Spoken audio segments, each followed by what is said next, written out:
என்னுடைய பேர் செந்தில்குமார். திருமுருகனுடைய கோயிலை பக்கத்தில் குடியிருக்கிறேன். தற்செயலாங்க நிகழ்ச்சிக்காக வந்தது. சரி உள்ளே வரல, முஸ்லீம்காக நேரடி கேள்வி பதில் போட்டேங்க. கேட்கலான்ட்டு வந்தேன். ஃபஸ்ட்டு ஒரு நேயர் கேள்வி கேட்டார், 3 கேள்வி கேட்டார். 5:05க்கு நீங்கள் ஆரம்பித்தீங்க. உங்களுடைய கேள்வி பதில் முடிக்கும் போது மணி 6. 3 கேள்வியினுடைய பதில் முடிக்கும் போது மணி 6. ஃபஸ்ட்டு கேள்வி பதில் பண்ணீங்க, 2வது கேள்வி பதில் பண்ணீங்க. 2வது கேள்வி பதில் பண்ணது பயாலஜி குரூப் படிக்கிற பசங்களுக்கு அத்தனை பேருக்கு யூஸ் ஆகும். அந்த கேள்விக்கு இந்த நிகழ்ச்சிக்கு சம்மந்தமே கிடையாது. 3வது ஒரு கேள்வி பதில் சொன்னீங்க, பெண்களுக்கான பாதுகாப்பு அப்படின்னா. முதல்ல நம்ம டிஎஸ்பி பாலகிருஷ்ணன் இருந்தார் திருப்பூரில். ஒரு 1.5 மாதத்துக்கு முன்னாடி அவர் மாற்றினாங்க.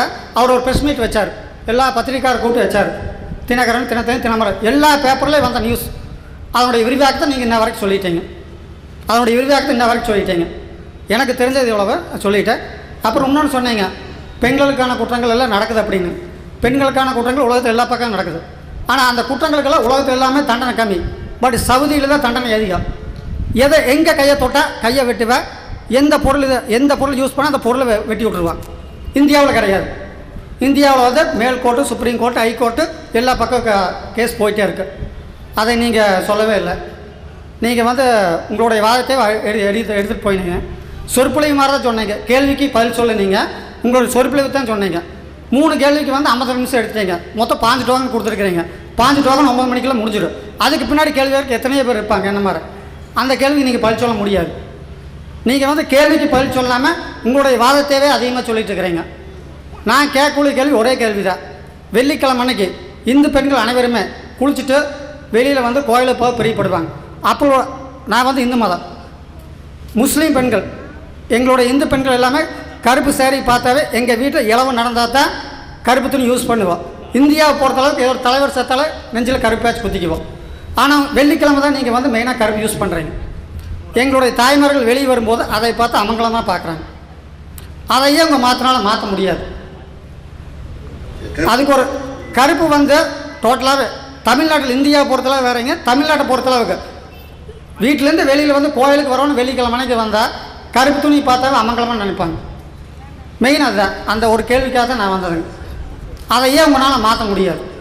அதே மாதிரி முக்காடு போட்டு நீங்கள் சொன்னீங்க, எல்லாம் கணவன் பார்க்கணும், அப்பம் பார்க்கலாம், இது பார்க்கலான்னு. எல்லா வலச பிள்ளைகளுக்குமே வந்து அடுத்த ஒரு பையன் நம்மளை பார்த்து விரும்பினதை ரசிப்பாங்க. ஆனால் உங்கள் மாதத்தில் அந்த மாதிரி இல்லை. சுத்தமாக எழுதி போகுது. எந்த பொருளையும் மறைக்கத்தான் அதனுடைய மேலே ஆசையை வருது. அஜித் ரசின்னு ஒரு புக்கு வச்சுருப்பேன், 35 ரூபா போட்டு கவரிங் பண்ணி ப்ளே பண்ணி வச்சுருப்பேன். உள்ளே ஒன்றும் கிடைக்காது.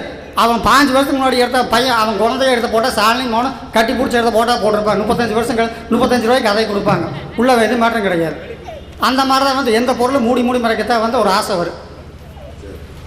அந்த மாதிரி வந்து அதுக்கு ஒரு விளக்கம் நீங்கள் கொடுக்கணும். அதை நான் கேட்கணும். அதாவது விரிவாக சொல்லாமல் சுருக்கமாக சொல்கிறாரு.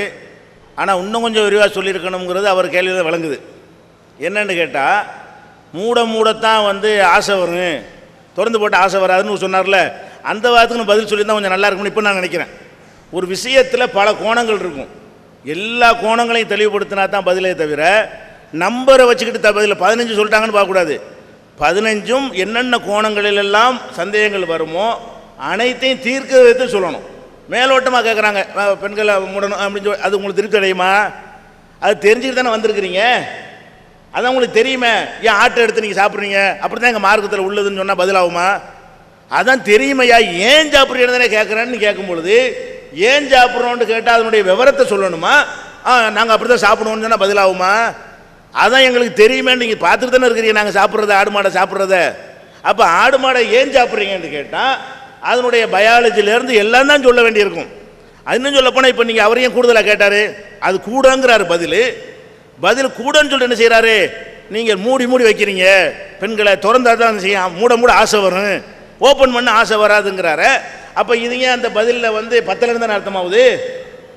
ஏதாவது கேள்வி நான் சொன்ன பதில் விரிவானதுன்னு சொல்லிட்டு இதை சொல்வதன் மூலமாக நான் போதுமானதை சொல்லலைன்னு சொல்கிறார். சரியா?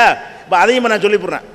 அப்போ மூடி வைக்கத்தான் ஆசை அதிகரிக்குது என்பது இவர் சொல்ல உண்மையாக இருக்குமே. ஆனால் இன்னும் கொஞ்சம் குறைச்சி போடுங்க. அப்போ அறவே மூடாமல் விட்டுருங்களேன், ஆசை வராத. அந்த வாதம் வந்து சும்மா பேச்சுக்கு சொல்கிற வாதம் அப்படிலாம் கிடையாது. மூடி வைக்கிறதுனால தான் ஆசை வந்து அதிகமாக வரும் என்று சொன்னால், அப்போ திறந்து வைத்தால் ஆசையே வராது என்று சொன்னால் 2 பீஸ் கூட வேணாம், மொத்தமாக விட்டுருங்க, ஆசையே வராதுல்ல. அழகாக ஒரு ஒழுக்கக்கேடு நடக்காது. அப்படி செய்ய முடியுமா யாருக்காவது? அப்போ மூடி மூடி வைக்கிறதுனா அது வந்து ஒரு லாஜிக்கை சும்மா சொல்லுவாங்க, அது நடைமுறையெல்லாம் கிடையாது. மூட தான் ஆசை, திறந்தால் தான் ஆசை வரும், வழங்குதா? மூடிட்டு இருந்தாலும் ஆசை வராது. மூடி மூடி வைத்தால் ஆசை வரும்னு சொன்னால் சினிமாக்காரன்ட்டு போய் கேளுங்க, அவன் அப்படி படம் எடுக்கிறான்னு. மூடி மூடி வைத்தால் ஆசை வராது, நிறைய மக்களை வர வைக்கணும்னு சொன்னால் ஓப்பன் பண்ணால் தான் ஆளுக்கு வருவாங்கன்னு கரெக்டாக கண்டுபிடிச்சி சினிமாக்களில் இந்த மாதிரி ஆபாசங்கள்லாம் போடுறான். அப்போ ஓப்பன் பண்ணால் தான் ஆசை வருங்கிறது தான் யதார்த்தம். மூடி மூடி வைத்தால் தான் ஆசை வருங்கிறது யதார்த்தத்துக்கு மாற்றமான ஒரு வரட்டு சித்தாந்தம். ப்ராக்டிக்கல் அது வராது, ப்ராக்டிக்கல் அது வரவே வராது.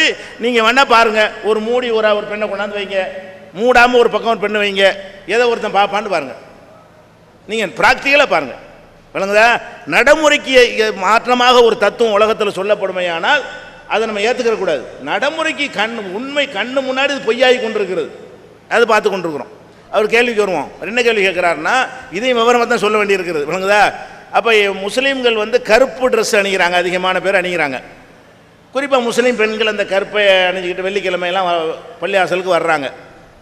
எங்கள் மதத்தில் வந்து கருப்பு ஒரு அமங்கலமாக நாங்கள் கருதுகிறோம். அவர் கேள்வி. அப்போ நாங்கள் வெளியே வரும்போது கருப்பு ட்ரெஸ்ஸை வரும்பொழுது எங்களை அது பாதிக்குது, அந்த மாதிரி நீங்கள் வரும்போது என்ன செய்யுது, எங்களை பாதிக்கிறது. எங்களை பாதிக்காத வகையில் நீங்கள் அந்த கருப்பு ட்ரெஸ் போடாமல் நீங்கள் கொஞ்சம் மாறிக்கிறலாமே என்று அதை மாற்றி அமைச்சா என்ன அப்படின்னு கேட்குறாங்க. கண்டிப்பாக மாற்றலாம். எதை மாற்றலாம்னு கேட்டால், எதில் நன்மை இருக்கிறதோ, எதில் ஒரு லாஜிக் இருக்கிறதோ, எதில் ஒரு அறிவியல் இருக்கிறதோ அதை கண்டிப்பாக என்ன செய்யலாம், மக்களுக்கு நன்மை தரும் என்றால் மாற்றலாம். இப்போ கருப்பான ஒன்றை பார்த்தால் அது நல்ல காரியத்துக்கு ஒத்து வராது என்று சொல்வது பெரிய நல்ல விஷயமா? அப்போ கருப்பாக இருக்கிற ஒரு பொருளை வந்து பார்க்கக்கூடாதுன்னா அவங்க தலைமுடியை கூட பார்க்கக்கூடாத?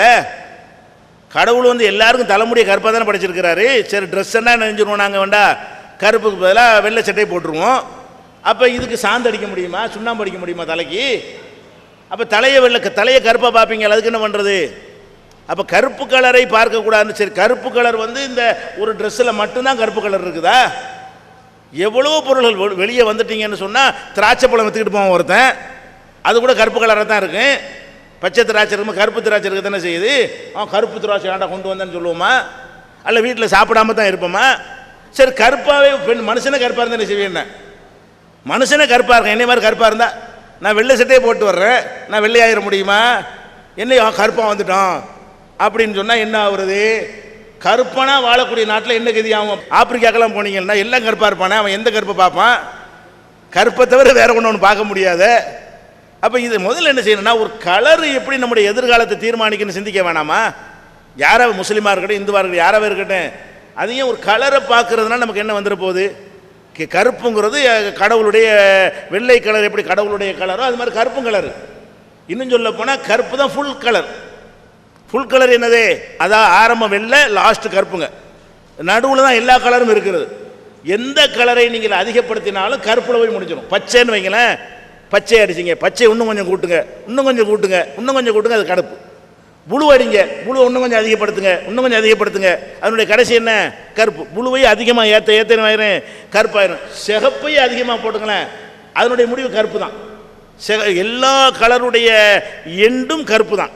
அப்போ கருப்பு என்பது தான் கலருடைய ஃபுல் கலர். அது வந்து நல்லதுன்னு விட நினைக்கலாம், கருப்பு சூப்பர் ஃபுல் கலர் இது அப்படின்னு நினைக்கலாமே தவிர, மற்ற கலர் தான் ஊனமுற்ற கலர். ஆரஞ்சு லைட்டாக உள்ளதெல்லாம் பாருங்களேன், அதெல்லாம் குறைபாடு உள்ள கலருங்க. நிறைவானது என்னன்னு கேட்டால், ஒன்று வெள்ளைங்கிறது இந்த சைடு, கருப்புங்கிற அந்த சைடு. இன்னும் சொல்ல போனால், நீங்கள் ஒரு டிவியில் எடுக்கிறீங்க, இந்த காலத்தில் வந்து கலர் காலத்தில் வாழ்ந்துட்டு இருக்கோம். Colour photo, colour video, black and ஒயிட்டில் எடுத்தீங்கன்னு வைங்க, எல்லா கலரும் கருப்பாக வெள்ளையாக தான் தெரியும். எந்த கலரை எடுத்தாலும் அந்த காலத்தில் உங்கள் அப்பாவுடைய ஃபோட்டோ எடுத்தால் கூட என்ன கருப்பாக தான் இருக்குது. வெள்ளை அவர் இருந்தால் கூட கருப்பு அல்லது வெள்ளை ரெண்டுக்குள்ளே எல்லாம் அடங்கி போயிடும். அப்போ கருப்பு வெள்ளைங்கிறது தான் பேசிக் கலர். நிறங்களில் வந்து கருப்பு வெள்ளையும் தான் பேசிக்கானது. அது வந்து எந்த கலரை அழித்து துவச்சிக்கிட்டு வந்து கலரை நீக்கினாலும் வெள்ளையாக போயிடும். எந்த வெள்ளை துணியில் கலரை ஏற்றிக்கிட்டு வந்தாலும், எந்த கலரை ஏற்றினாலும் அதனுடைய முடிவு கருப்பாக தான் போயிடும். அப்போ கருப்புங்கிறது ஒரு தனி கலர் கிடையாது. சொல்லப்போனால் எல்லா கலர்லையும் கடைசி வந்து கருப்பு தான். அதை பார்க்கறதுனால அமங்கலம்னு ஏன் நீங்கள் தப்பாக நினைக்கிறீங்க? கடவுளுடைய நல்ல கலரு கண்ணு கருப்பாக இருக்கிறதுக்கு பதிலாக ஒருத்தனுக்கு பூனை கண்ணு மாதிரி இருந்துச்சுன்னு வைங்க, அந்த பொண்ணை வேணாங்கிறோம். ஏன் வேணாங்கிறீங்க? அப்போ கருப்பாக இருக்கிற முடிக்கு பதிலாக வெள்ளை முடியா போச்சுன்னு பொம்பளைக்கு அது பொண்ணை ஏற்றுக்கிறான ஒருத்தன், அதெல்லாம் கருப்பாக இருக்குன்னு விரும்பத்தான் செய்கிறான் அவன். அப்போ கருப்பாக இருக்கிறது சிலதில் அழகாக இருக்கும், வெள்ளை சிலதில் அழகாக இருக்கும், மஞ்சள் சிலதில் அழகாக இருக்கும், சிகப்பு சிலதில் அழகாக இருக்கும். கடவுள் படைச்சதில் எல்லாத்துலேயுமே இருக்குது, ஒவ்வொன்றிலையும் ஒரு அழகு இருக்கிறது. எல்லாமே நம்ம படைச்சது கிடையாது. இந்த கலர்கள் எல்லாம் நம்முடைய கவர்ச்சிக்காக வேண்டி கடவுள் படைத்தது தானே தவிர இதை வச்சுக்கிட்டு அமங்கலத்தை தீர்மானிக்கிறது படைச்சது கிடையாது. ஒன்றை பார்ப்பதனால் அப்படி ஆகுதுன்னு சொன்னால் அப்போ நிலக்கரியில் வேலை செய்கிறான நெய்வேலியில் அவனுக்கு ஒன்றுமே விடியக்கூடாது, எல்லாம் கருப்பு தான். நிலக்கரி சுரங்கத்தில் வேலை செய்கிறான அவன் 24 ஹவர்ஸ் எதை தான் பார்த்துக்கிட்டு இருப்பான், கரியைத்தான் பார்த்துக்கிட்டு இருப்பான். நிலக்கரி கருப்பாக தான் இருக்கும். அப்போ அவனுக்கு விளங்கவே செய்யாத வாழ்க்கை. அப்படி புரிய முடியுமா? கருப்புலையே கடந்துக்கிட்டு இருக்கிறானே. அப்போ இதெல்லாம் நல்ல விஷயங்கள், நல்லதை சொல்லுங்க, மாற்றுவோம். ஒரு விஷயம் கேடாக இருக்குது, நீங்கள் செய்கிற இந்த காரியம் பெரிய அறிவியலுக்கு எதிராக இருக்குது, முஸ்லீம்கள் செய்கிறதுனால எல்லாத்துக்கும் பாதிக்குது. உதாரணத்தை நான் சொல்கிறேன் கேளுங்களேன். இப்போ ஒரு பட்டாசு விடுறாங்க. இந்த பட்டாசு விடுறது ஒரு பண்டிகையை வச்சுக்கிட்டு ஏதோ ஒன்று விடுறாங்கன்னு வைங்க. இதுக்கு நீங்கள் சொல்லலாம், என்ன பட்டாசு விடுறீங்க இல்லைங்க, இதில் நச்சு புகை வருது, அதை நம்ம சுவாசிக்கிறோம், அது எல்லாருக்கும் ஆரோக்கியத்தை கெடுக்குது, ஒரு குடிசையை கொளுத்தி விட்டுருது, இது மாதிரி எல்லாம் வீடு எரிஞ்சு போய் விடுகிறது, சின்ன பிள்ளைங்க ஊனமாகிடுறாங்க, இதை விட்டுருங்கன்னு ஒருத்தர் கேட்டாங்கன்னா ஒரு இதில் லாஜிக் இருக்கு. இது ஒரு கெட்டது, உண்மையில் நம்ம கெட்டது செய்யுது. இப்போ நாங்கள் கருப்பணிகிறது உங்களுக்கு கெட்டது செய்யுதுன்னு எப்படி அது கெட்டதாகும்? உங்கள் நம்பிக்கை அப்படி இருக்கிறது. ஒவ்வொரு நம்பிக்கைக்கு தகுந்த மாதிரி அடுத்தவங்க மாற்றிக்கிற இயலுமா? முஸ்லீம் இந்துக்களுக்காக அவங்க நம்பிக்கை மாற்ற முடியுமா? அவங்க உங்களுக்காக வேண்டிய நம்பிக்கை நீங்கள் மாற்றிக்கிடுவீங்களா? முஸ்லீம்களுக்காக வேண்டி யாருக்கு மாற்ற முடியாது. இப்போ நீங்கள் ஒரு சிலையை கடவுள்னு வணங்குறீங்க, உங்களுக்கு அது கடவுள் மாதிரி இருக்குது, எங்களுக்கு கடவுள் மாதிரி தெரியாது தானே. ஒரு இயேசுநாதர் சிலையை பார்த்தா கிறிஸ்தவர் கடவுள் மாதிரி தெரியும், முஸ்லீம்களுக்கு அதை பார்த்தா சில கடவுள் மாதிரி அவருக்கு தெரியாது. அப்போ அவங்கவுங்க பார்வையில் தான் அவங்க பார்ப்பாங்க. அப்போ நீனும் இதே மாதிரி பாரு, இதே மாதிரி பாரு, நான் உங்கள்கிட்ட சொல்ல முடியாது. நீங்கள் அங்கே ஒரு கல்லை போய் வணங்குறீங்க, கல்லுன்னு பாருங்கன்னு நான் சொல்ல முடியாது உங்கள்கிட்ட. எங்கள் நம்பிக்கை எதுவுமே நீங்கள்.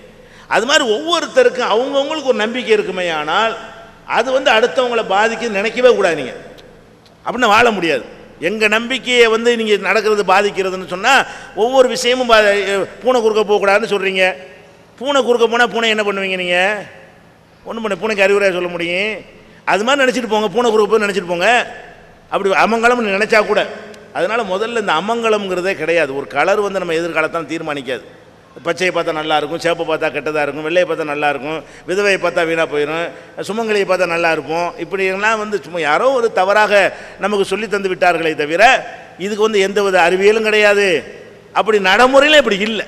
எல்லா கலரையும் எல்லோரும் பார்க்கத்தான் செய்கிறோம். அதில் கலரை வச்சுக்கலாம் தீர்மானிக்கிற மாதிரிலாம் இல்லை.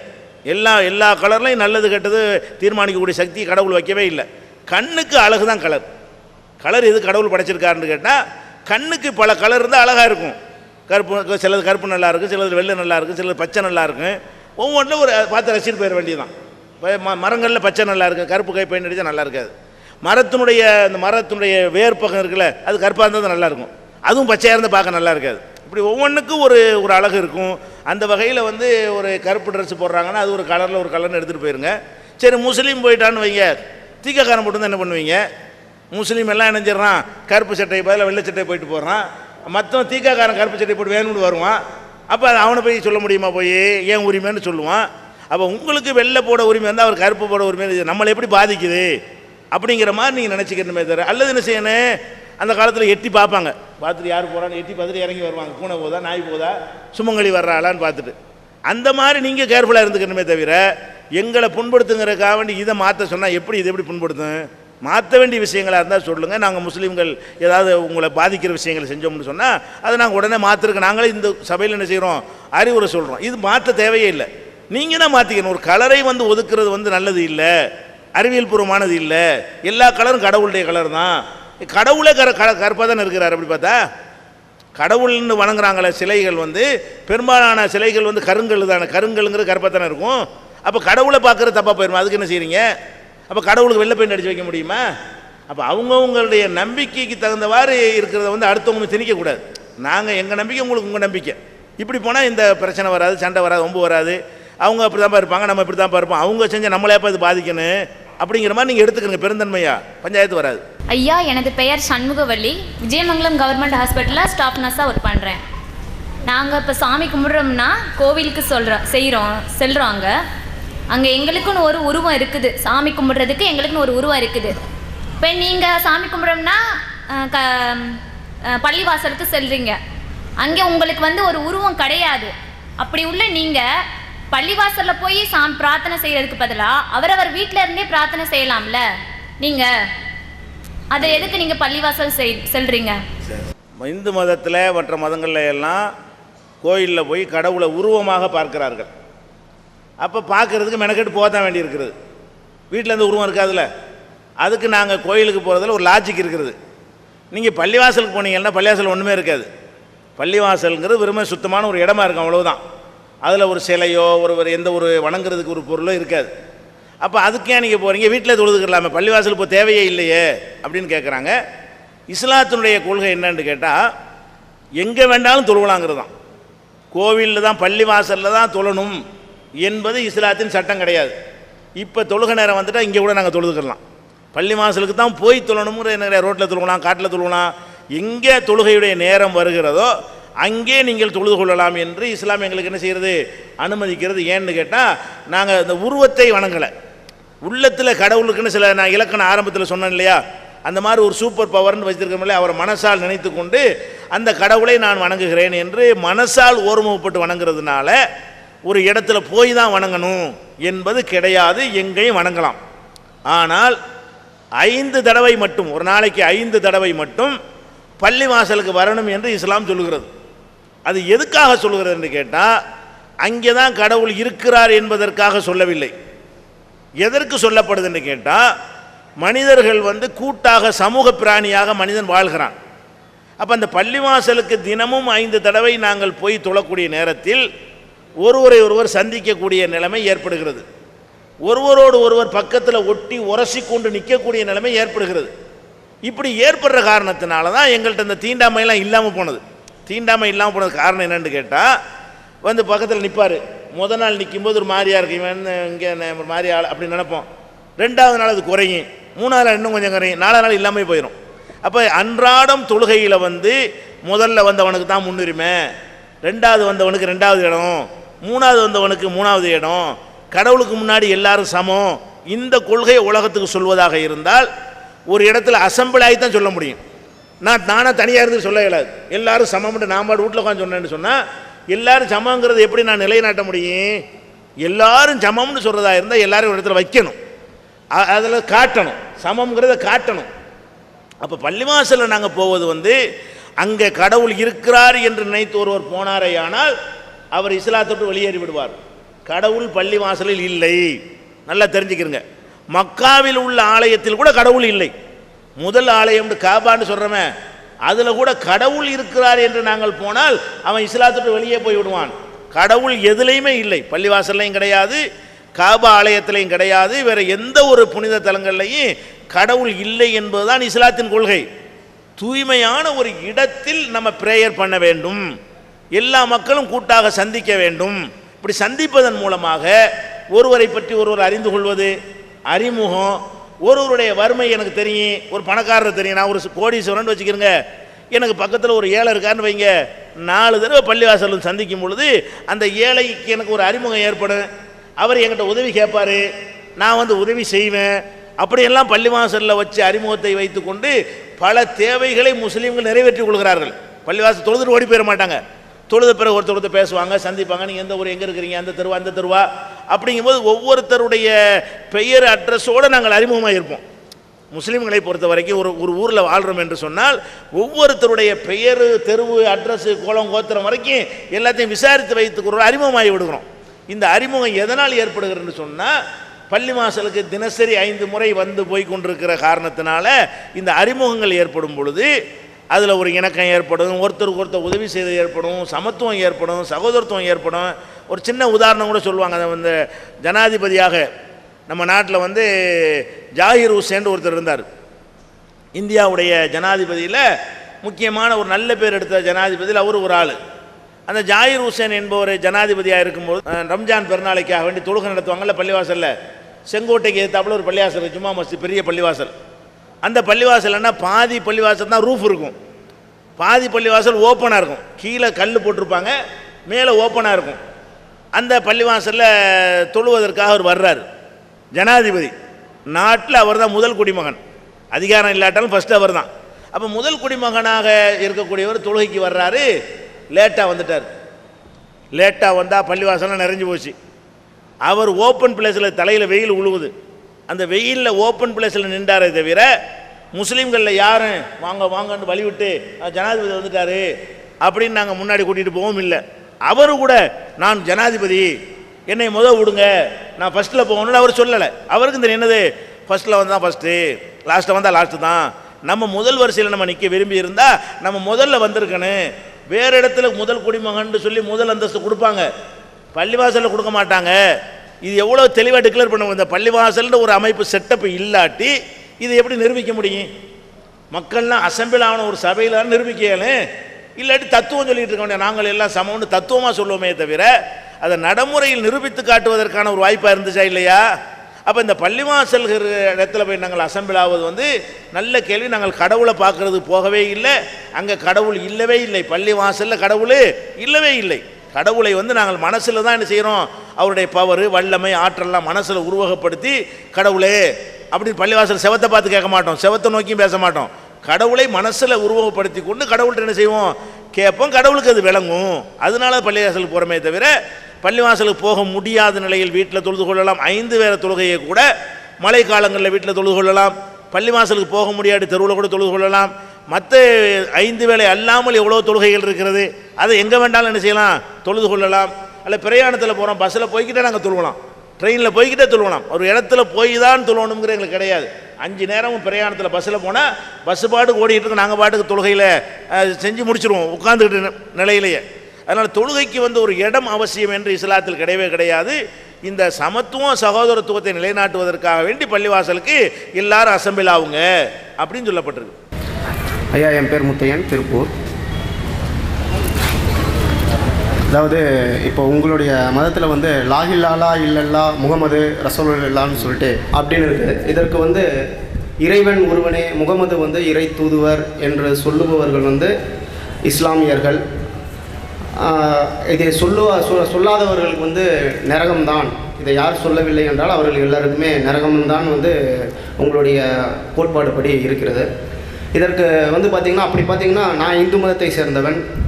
இன்றைக்கி கிறிஸ்துவ மதத்தில் இன்றைக்கி மனித பிறவி என்பது சொல்கிறது பார்த்திங்கன்னா அவன் போன ஜென்மத்தில் செய்த சில பாவங்களை இந்த ஜென்மத்தில் கர்ம வினைகளை நம்ம திருப்பி பிறவி எடுத்து இன்றைக்கி பிறவி இல்லாத ஒரு வாழ்க்கை, மரணம், பிறவி அறுப்பு வேணும்னு சொல்லி தான் இந்த மனித பிறவி மாதிரி ஒரு பிறவி இல்லை அப்படின்னு சொல்லி நிறைய மதத்துலேயும் சரி சொல்லி கொண்டிருக்கிறார்கள், படித்திருக்கின்றேன். அப்படி இருக்கும்போது அதுக்கு ஒரு முன் உதாரணமாக பார்த்திங்கன்னா கிறிஸ்துவ மதத்தில் சேர்ந்த ஒரு தீர்க்கதரிசியாக நம்ம போற்றக்கூடிய ஒரு அன்னை தெரசா அவர்கள் வாழ்க்கையே ஒரு பொதுநலனுக்காக கருதி அவர் வாழ்க்கையே பொதுநலனுக்கே முடித்து கொண்டார். அப்படிப்பட்ட அவர்கள் இந்த மாதிரி உங்களுடைய அந்த கோட்பாடுகள் சொல்லவில்லை என்பதற்காக அவர்கள் நரகமா, அவர்களுக்கு நரகம் கிடைக்குமா? இந்த மாதிரி பல முன்னோர்கள் சான்றோர்கள் அவர்களுக்கு உங்கள் மதத்தை சார்ந்த வேற்று மதத்தை சார்ந்தவர்கள் அனைவருக்கும் நரகம் தானா? இதான் என்னுடைய கேள்வி. இதை விளக்குமாறு கேட்கிறேன்.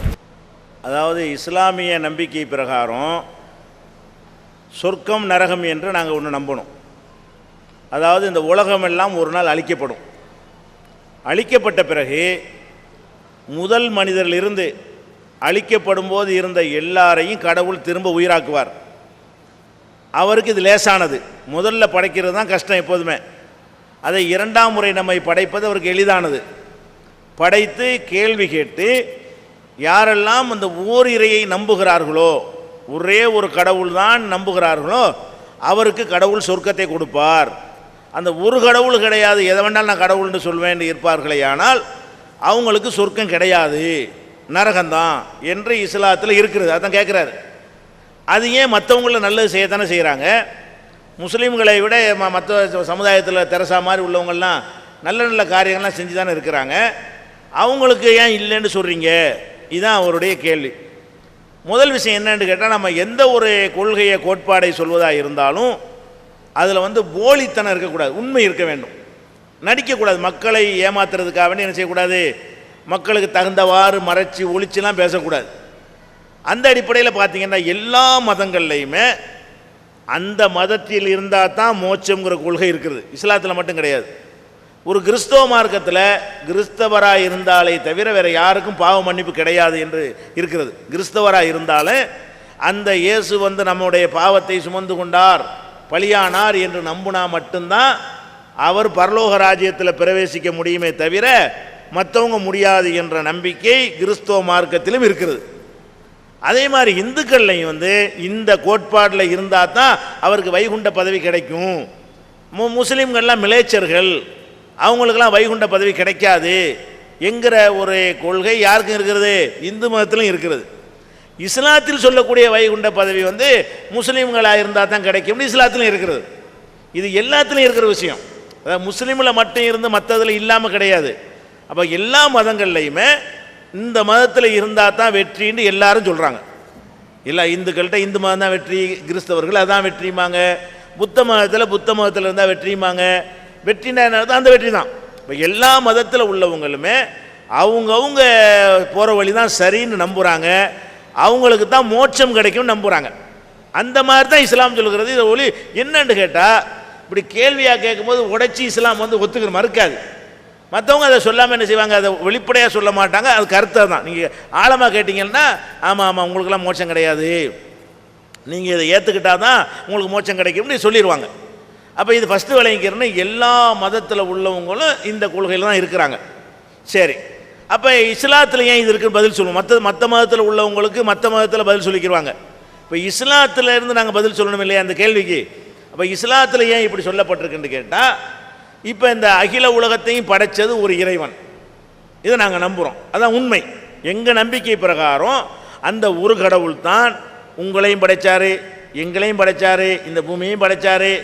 அந்த ஒரு கடவுளை அவர் தான் சொர்க்கத்தையும் தரப்போகிறார், நரகத்தை தரப்போகிறவர் அவர் தான். அவரை ஏற்றுக்கொள்ளவில்லை என்று சொன்னால் அவருடைய பார்வையில் இவர் யார்? நீங்கள் என்ன பார்க்குறீங்கன்னா அவர் தர்மம் செஞ்சார், அவர் சேவை செஞ்சார்னு அப்படி பார்க்குறீங்க. அது உங்கள் பார்வைக்கு சரி, உங்களால் என்ன பாராட்ட முடியுமோ பாராட்டிட்டு போயிருங்க. இப்போ அந்த தீர்மானிக்கிற இடம் யார் கையில் இருக்கிறது? கடவுள் கையில் இருக்கிறது. யாருக்கு சொர்க்கம் கொடுப்பது, யாருக்கு நரகம் கொடுப்பது, இதை தீர்மானிக்கிற இடம் இப்போ யார் கையில் இருக்கிறது? கடவுள் கையில் இருக்குது. இப்போ கடவுள் என்ன செய்கிறாருன்னு கேட்டால், என்னைய மறுத்த ஆளுக்கு நான் ஏப்போ உனக்கு சொர்க்கத்தை தரணும், நீ தான் என்னை ஏற்றுக்கிறவே இல்லையே, நீ தான் வேறு வேறு பொருளையெல்லாம் கடவுள்னு சொன்னியே, நான் ஒரு கடவுள் தான் நான் இருக்கிறேன், என்னை நீ ஒப்புக்கொள்ளாமல் நீனா சில கடவுளை ஏற்றுக்கிட்டு இருந்தீங்கன்னா என்கிட்ட எதுக்கு நீ பரிசு கேட்கணும், என்கிட்ட உனக்கு நான் பரிசு என்னை ஒத்துக்கிறவே இல்லையே அப்படின்னு கடவுள் சொல்வாரேயானால் அது எப்படி தவறாக இருக்கும்? கடவுள் நிலையை நம்ம பார்க்கணும். நம்ம என்ன பார்க்குறோம்? நமக்கு தெரிஞ்சு ஒரு நல்ல காரியம் ஒருத்தர் செய்கிறாரு, அவர் நல்ல காரியம் செஞ்சாருன்னு சொல்லிட்டு போங்க, அல்லது நல்ல காரியம் செய்யறதுக்கு உதவி கேட்குறாரு, நீங்கள் உதவி செஞ்சுட்டு போங்க. இது நம்ம கொடுக்குற விஷயங்களை நம்ம கொடுத்துடலாம், யாருக்கு வேணாலும் கொடுத்துடலாம். ஒரு இந்து நல்ல காரியம் செஞ்சாரா, முஸ்லீம் வந்து அவருக்கு உதவி செய்யலாம். ஒரு கிறிஸ்தவர் நல்ல காரியத்துங்கள்ட்ட காசு கேட்குறாரா, நாங்கள் உதவி செய்யலாம். ஒரு முஸ்லீம் உங்கள்கிட்ட கேட்குறாரு நல்ல காரியத்தை, நீங்கள் உதவி செய்யலாம். இது மனிதருக்கு மனிதர் செய்ய வேண்டிய விஷயங்களில் அவங்க நல்ல காரியத்துக்கு ஏற்றவாறு நீங்கள் என்ன செய்யுங்க, பாராட்டிட்டு போங்க, சர்டிஃபிகேட் கொடுங்க, போஸ்டர் அடித்து ஒட்டுங்க, பாராட்டு விழா நடத்துங்க, நீங்கள் செய்கிற கடமையை உங்களை செஞ்சிடுறீங்க. இப்போ மேட்ரு என்னன்னு கேட்டால், இந்த பரலோக ராஜ்யம் மறுமை என்று நம்புகிறோமே, அதனுடைய உரிமையாளர் வந்து கடவுள். கடவுள் என்ன சொல்கிறாருன்னு கேட்டால், என்னையே நீ கடவுள்னு ஒத்துக்கிறலன்னு சொன்னால் என்னிடத்தில் பரிசு எப்படி கேட்ப? நீ தான் ஒத்துக்கிறவே இல்லையே, என்னை நீ கடவுள்னு ஏற்றுக்கிறவே இல்லையப்பா, நீ எதையோ கடவுள்னு சொன்னியப்பா, நான்லப்பா எல்லாத்தையும் படைச்சிருக்கிறேன், நீ நான் படைச்சி வச்சுட்டு ஏன்ப்பா கடவுள்னு சொன்ன என்று கடவுள் நிலையிலிருந்து பார்த்தால் இந்த தீர்ப்பு எப்படி நீ தப்புன்னு சொல்ல முடியும்? இதை இஸ்லாம் உடைச்சி வெளிப்படையாக சொல்லுகிறது. அவ்வளோ வேணாங்க. ஒரு நாடு இருக்கிறது, ஒரு நாட்டில் ஒருத்தன் வந்து அந்த சலுகை எப்போ எதிர்பார்க்க முடியும்? அந்த நாட்டினுடைய பிரதமரை அவன் பிரதமர் என்று ஒத்துக்கொள்ளணும். அவன் வந்து பிரதமர் ஒருத்தர் இருக்க, இவன் போட்டி பிரதமர்னு வச்சாண்டு வைங்க, வச்சுக்கிட்டு இவன் செயல்பட்டாண்டு வைங்க, பிடிச்சி உள்ள ஓட்டுறாங்களா இல்லையா? நான் நல்ல காரியம், நீ நல்ல காரியம் செஞ்சடா, பிரதமர் யாரா உனக்கு? எனக்கு இவர் தான் பிரதமருங்கிறான். திருப்பூரில் உட்காந்துக்கிட்டு ஒரு ஆளை காட்டி இவர் தான் எனக்கு பிரதமருங்கிறான். இவர் தான் பிரதமர்னு அவர் சொல்லிட்டு நல்ல காரியம் செய்கிறான். இதை வந்து நாடு எப்படி எடுத்துக்கொள்ளணும்? ஒரு அரசாங்கம் எப்படி எடுத்துக்கொள்ளணும்? எப்படிரா ஒரு அரசியல் சட்டப்படி ஒருவரை நம்ம பிரதமராக தேர்ந்தெடுத்துருக்குறோம், அவரை நீ பிரதமர்னு ஒப்புக்கொள்ள மாட்டேங்கிற, வேற ஒருத்தனை பிரதமர்னு சொல்லிட்டுனா போட்டி கவர்மெண்ட். அது போட்டி கவர்மெண்ட். ஒருத்தர் பிரதமர்னு ஒருத்தர் நீங்கள் டிக்ளேர் பண்ணீங்கன்னு சொன்னால் போட்டியாக ஒரு கவர்மெண்ட் நடத்துறீங்கன்னு அர்த்தம். அப்போ நீங்கள் அந்த போட்டி கவர்மெண்ட் வைத்துக்கொண்டு நீங்கள் தான தர்மம் செஞ்சால் கூட சட்டம் உங்களை சும்மா விடுமா? நீங்கள் பிரதமர் அவர் கிடையாது, பிரதிபா பட்டீல் வந்து குடியரசுத் தலைவர் கிடையாது, மன்மோகன் சிங் பிரதமர் கிடையாது, இவர் தான் எனக்கு பிரதமர், இந்த கந்தசாமி தான் எனக்கு பிரதமருங்கிறான் ஒருத்தன், அவர் தான் கட்டுப்படுவேங்கிறான். இவனை எவ்வளோ நல்ல காரியம் செஞ்சாலும் தேசத்தின் சட்டம் அவனை எப்படி பார்க்கும்? துரோகி என்று பார்க்கும். நல்ல காரியம் கஞ்சி வாங்கி ஊற்றினா எல்லாம் செஞ்சான். உனக்கு பிரதமர் யார்ரா? எங்கள் மண்ணில் உட்காந்துக்கிட்டு எங்கள் நாட்டில் உட்காந்துக்கிட்டு நீ பிரதமர் வேற ஆளுமையா அப்படின்னு கேட்பான் இல்லையா? அவ்வளோ வேணாம். இப்போ ஒரு முஸ்லீம் இருக்கிறான், அவன் வந்து எல்லாம் நல்ல காரியம் செய்கிறான், செஞ்சுட்டு உனக்கு யாரா பிரதமர்னு கேட்கும்போது அவர் ஆசிப் அலி சர்தாரிங்கிறான். ஒத்துக்கிறமா நாடு? பாகிஸ்தானில் இருக்கார்ல, பாகிஸ்தான் பிரதமர் தன்னுடைய பிரதமருங்கிறான். ஆனால் நல்ல காரியம்லாம் செய்கிறான், தான தர்மம் செய்கிறான், எல்லாம் செய்கிறான். உனக்கு யார் பிரதமர்? அவன் பாகிஸ்தான் பிரதமர் தான். அப்போ என்ன பண்ணுவாங்க? முடிச்சு உள்ள போட்டுருவாங்க, இல்லை நாடு கடத்திடுவாங்க. அப்போ நான் நல்ல காரியம் செஞ்சேனே, நான் வந்து தான தர்மம் செஞ்சேனே, நான் வந்து என்னென்ன உதவிகள்லாம் அதெல்லாம் செஞ்சுட்டு போடா. நீ ஏற்றுக்கிறலையே என்னைய, நீ இந்த நாட்டை ஏற்றுக்கிறல, பிரதமருங்கிற ஏற்றுக்கிறல, அப்புறம் என்ன என்கிட்ட வந்து நீ வந்து இப்போ சலுகை உரிமை எதிர்பார்க்குறேன்னு கேட்போமா இல்லையா? அப்போ இந்த பார்வையை நம்ம பார்க்க வேண்டும். இது கடவுள் கொடுக்கக்கூடிய ஒரு பரிசு. கடவுள் யார் கொடுப்பார்னா ஏற்றுக்கிட்டால் தான் கொடுப்பார். ஏற்றுக்கிறாம இருந்தால் அவற்றை எதிர்பார்க்கல, ஏற்றுக்கிறாடி நீங்கள் போய்கிட்டு இருக்க வேண்டியதான். கடவுளை ஏற்றுக்கொள்ளலை என்று சொன்னால் ஏற்றுக்கிறாத உனக்கு நான் ஏன் தரணும்? நீ என்னை ஒத்துக்கிற ஒரு முதலமைச்சராக ஒத்துக்கொள்ளணும். போட்டி முதலமைச்சர் அறிவிச்சா ஒத்துக்கிற மாட்டாங்க. ஒரு பள்ளிக்கூடத்தில் ஒரு ஹெட் மாஸ்டர் இருக்கார், அவர் தான் ஹெட் மாஸ்டர் ஒத்துக்கிட்டு தான் அந்த மாணவர்கள் இருக்கணும்.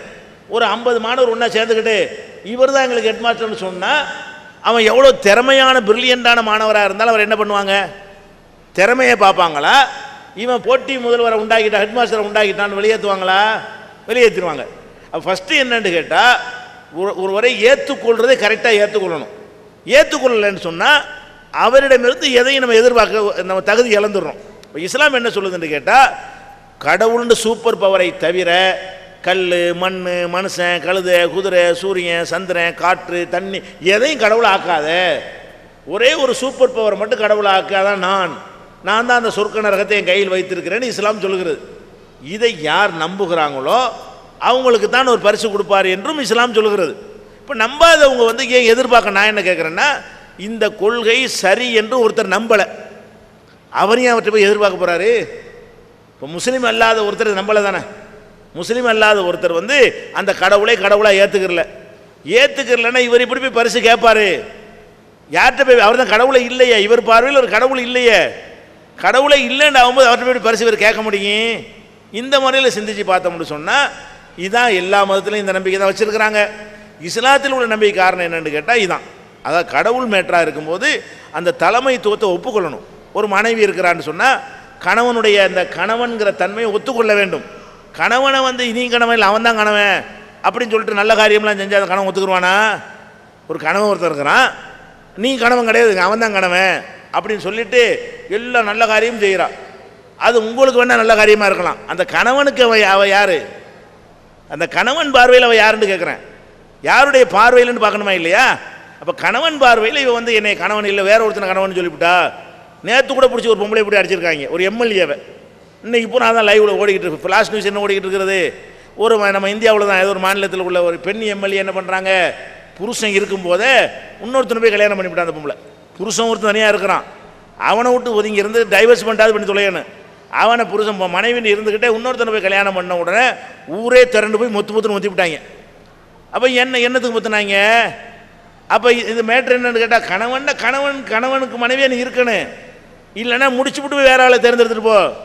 இந்த ஒரு அடிப்படையில் சிந்தித்து பார்த்தோமே ஆனால் இஸ்லாம் சொல்லக்கூடியது வந்து ஒரு மத விரோதமானதாகவோ ஒரு துவேஷமானதோ நீங்கள் எடுத்துக்கொள்ளக்கூடாது. இது மக்களுக்கு நல்வழி காட்டுவதற்காக வேண்டி உடைச்சி தெளிவாக சொல்லுகிறது. நீங்கள் ஒரு கடவுளை ஏற்றுக்கிட்டா தான் கடவுள்கிட்ட கூலி கிடைக்கும், இல்லாட்டி கிடைக்காது. இதுதான் இஸ்லாத்தினுடைய கோட்பாடு. என் பெயர் என் முருகன். நான் சொந்த ஊர் விருதாச்சலம். நான் இங்கே வந்து 15 வருஷமாக ஆகிறது. இங்கே சிங்கர் டெய்லராக நான் பொறுப்பேற்றிருக்கிறேன். நான் வந்து உங்கள் மதத்தில் தான் 10 வருஷம் டெய்லர் கடையில் வேலை செஞ்சுருக்கிறேன். நான் ஒரே ஒரு கேள்வி கேட்க விரும்புகிறேன். நீங்கள் இங்கே வந்ததற்கு மிகவும் நான் பெருமைப்படுகிறேன். ஐயா, மத நல்லிணக்கத்திற்கு இஸ்லாம் காட்டும் வழி என்ன ஐயா? அதுதான் என் கேள்வி. இது ரொம்ப ஒரு தேவையான பயனுள்ள ஒரு கேள்வி. இந்த மத நல்லிணக்கத்திற்கு வந்து எல்லாருமே ஆசைப்படுகிறோம். இந்து மதத்தில் உள்ளவங்களும் ஆசைப்படுறாங்க, அதிகமான மக்கள். கிறிஸ்துவ மதத்தில் உள்ளவங்களும் மத நல்லிணக்கமாக இருக்கணும்னு ஆசைப்படுறாங்க. முஸ்லீம்களில் உள்ளவங்களும் அது மாதிரி ஆசைப்படுறாங்க. அறிவுஜீவிகள், எழுத்தாளர்கள், பத்திரிகையாளர்கள் எல்லாருமே நல்லிணக்கமாக இருந்தால் எல்லாருக்கும் நல்லது தானே. கலவரம், வம்பு, சண்டை வந்தால் எல்லாருக்கும் கேடு தான். அமைதியாக நாடு இருக்குமே ஆனால் அது எல்லாருக்குமே நன்மை தரும் என்ற அடிப்படையில் எல்லாருமே வந்து மத நல்லிணக்கத்துக்கு ஆசைப்படுகிறார்கள். ஆனால் மத நல்லிணக்கத்திற்கு என்ன வழி, இதை முடிவு செய்வதில் நிறைய பேர் தப்பு பண்ணிடுறாங்க. அதான் ஏற்பட மாட்டேங்குது. மத நல்லிணக்கத்தை பற்றி எல்லாரும் பேசுகிறாங்க, உண்மையில் வரணும்னு ஆசைப்படுறாங்க. எந்த ரூட்டில் போனால் அந்த மத நல்லிணக்கம் உண்டாகும், அதில் வந்து என்ன செய்கிறாங்கன்னா பிழை விட்டுறாங்க. எப்படிலாம் வர்றாங்கன்னு கேட்டால், மத நல்லிணக்கம்ன்ற பேரில் என்ன செய்கிறாங்கன்னா, நீங்கள் அந்த பாடல்கள்லாம் கவிஞர்கள்லாம் சொல்லுவாங்க, உயர்ந்தவர் என்ன, தாழ்ந்தவர் என்ன, உடல் மட்டுமே கருப்பு, அவர் உதிரம் என்றும் சிவப்பு. எல்லாருக்கும் ரத்தம் சிவப்பாக தானே இருக்குது. நீ உயர்ந்த ஆளாக என்ன, தாழ்ந்த ஆளாக இருந்தா என்ன, நீ வெள்ளையாக இருந்தா என்ன, கருப்பாக இருந்தா என்ன, ரத்தம் என்னது எல்லாத்துக்குமே சிவப்பு. அதனால் நம்ம எல்லாரும் சமம் அப்படிங்கிறாங்க. என்ன நல்ல எண்ணம் தான், எல்லாரும் சமம், எல்லாரும் சமம்ங்கிறதுக்காக சொல்லக்கூடிய எண்ணம் சரியாக இருக்கிறது. ஆனால் இதை சொன்னவுடனே சமத்துவம் உண்டாயிருமா? உண்டாகாது. ஏன்? இது வந்து நடைமுறைக்கு மாற்றமாக இருக்குது. ரத்தம் சிவப்பாக இருக்குது மனுஷனுக்கு மட்டுமா இருக்குது, பன்னிக்கும் தான் ரத்தம் சிவப்பாக இருக்குது. பண்ணி நான் ஒன்றா ரத்தம் சிவப்பு அதெல்லாம் நம்மளாம் ஒன்றுண்டா? இதில் என்ன லாஜிக் இருக்குது? ஒரு லாஜிக்கும் கிடையாது. ரத்தம் சிவப்பாக இருக்கிறதுனால நம்ம எல்லாம் ஒன்றுன்னு சொன்னால், அப்போ மிருகங்களுக்கு ரத்தம் சிவப்பாக தானே இருக்குது, பச்சை ரத்தமாக வருது மற்ற மிருகங்களுக்கெல்லாம், அதுக்கும் ரத்தம் சிவப்பாக தான் இருக்குது. அப்போ உயர்ந்தவர் என்ன, தாழ்ந்தவர் என்ன, நம்ம பொண்ணு பண்ணிலேருந்து பொண்ணு எடுப்போமா? பண்ணிக்கு மாப்பிள்ளையை கட்டி கொடுப்போமான்னு கேட்குறேன். அது உயர்ந்தவர் தாழ்ந்தவர் கிடையாது, சொல்ல மாட்டோம். ஏன்? ரத்தம் மேட்ரு கிடையாது. இன்னும் சொல்ல போனால் ரத்தங்கிறது வந்து இன்றைக்கி சயின்டிஃபிக்காக குரூப் இருக்குன்ட்டான். ரத்தத்தில் நுழைஞ்சிங்கன்னு சொன்னால் எல்லாருக்கும் ஒரே ரத்தமா? கிடையாது. ஒருத்தன் ரத்தத்தை ஒருத்தனுக்கு ஏற்ற முடியாது, குரூப் மேட்சான தான் ஏற்ற முடியும். அப்போ ரத்தத்தில் வந்து ஏ குரூப்பு பி குரூப்புன்னு என்ன செய்கிறான், குரூப்புகள் இருக்கிறத வச்சு பார்த்தீங்கன்னா உயர்ந்தவர் தாழ்ந்தவர்னு பிரிக்கிறதுக்கு முகாந்திரம் இருக்குது. ரத்தத்தை வச்சுக்கலாம், ரத்தத்தை வச்சு பார்த்தீங்கன்னா ரொம்ப ரேராக கிடைக்கக்கூடிய குரூப் இருக்குது பாருங்கள், அந்த குரூப் வசதி. ரொம்ப தாறுமாறு அதிகமாக இருக்கக்கூடிய குரூப்பு மட்டும்னு சொல்லலாமே. அப்போ நல்ல எண்ணத்தில் சொல்கிறாங்க நம்மெல்லாம் சமம்ன்றது. சமம்ன்ற இதில் இணக்கம் ஏற்படும், இதனால நல்லிணக்கம் ஏற்பட இன்னும் ஏற்படாது. என்ன நல்லிணக்கம் ஏற்படும்னு கேட்டால், முதல்ல விளங்கி கொள்ள வேண்டும், நம்ம எல்லாரும் ஒரு தாய் தந்தைக்கு பிறந்த, இஸ்லாம் சொல்லக்கூடிய மனித நலத்துக்குரிய கான்செப்ட் என்னன்னு கேட்டால், நான் முன்னுரையில் சொன்னேன்ல, நம்ம எல்லாருமே ஒரு தாய் தந்தையிலிருந்து பல்கி பெருகி வந்தோம். உங்களுக்கு இந்து மதம் பிடிச்சா நீங்கள் இந்துவாக இருந்துக்கிட்டீங்க, எனக்கு முஸ்லீம் பிடிச்சா முஸ்லீம் ஆகிக்கிட்டேன், கிறிஸ்தவத்துக்கு பிடிச்சா கிறிஸ்தவனாக இருக்கிறான், நாத்திகனாக இருக்கிறான், காங்கிரஸுக்காரன் காங்கிரஸாக இருக்கான், திமுககாரன் திமுகவாக இருக்கிறான், அதிமுகவாக இருக்கிறான். எல்லாம் ஒரு சகோதரர் தான். நம்ம எல்லாருமே ஒரு தாய் தந்தைக்கு பிறந்தவர்கள். நமக்கு முதல்ல இப்போ ஒரு தாய் தந்தைக்கு பிறக்காமல் இருக்கலாம். முதல் தகப்பன், முதல் தாய் யாருன்னு பார்த்தீங்கன்னு சொன்னால், இந்துவுக்கும் அந்த ஆதாம் தான் தாய் தகப்பன், கிறிஸ்தவனுக்கும் அந்த ஆதாம் தான் தகப்பன், முஸ்லீமுக்கும் அந்த ஆதாம் தான் தகப்பன். அப்போ இந்துவுக்கும் ஏவாள்மாங்க, கிறிஸ்தவருக்கும் நாங்கள் ஹவ்வான்னு சொல்லுவோம். ஹவ்வாங்கிற அம்மா தான் எங்களுக்கும் தாய், உங்களுக்கும் தாய், அனைவருக்கும் தாய்.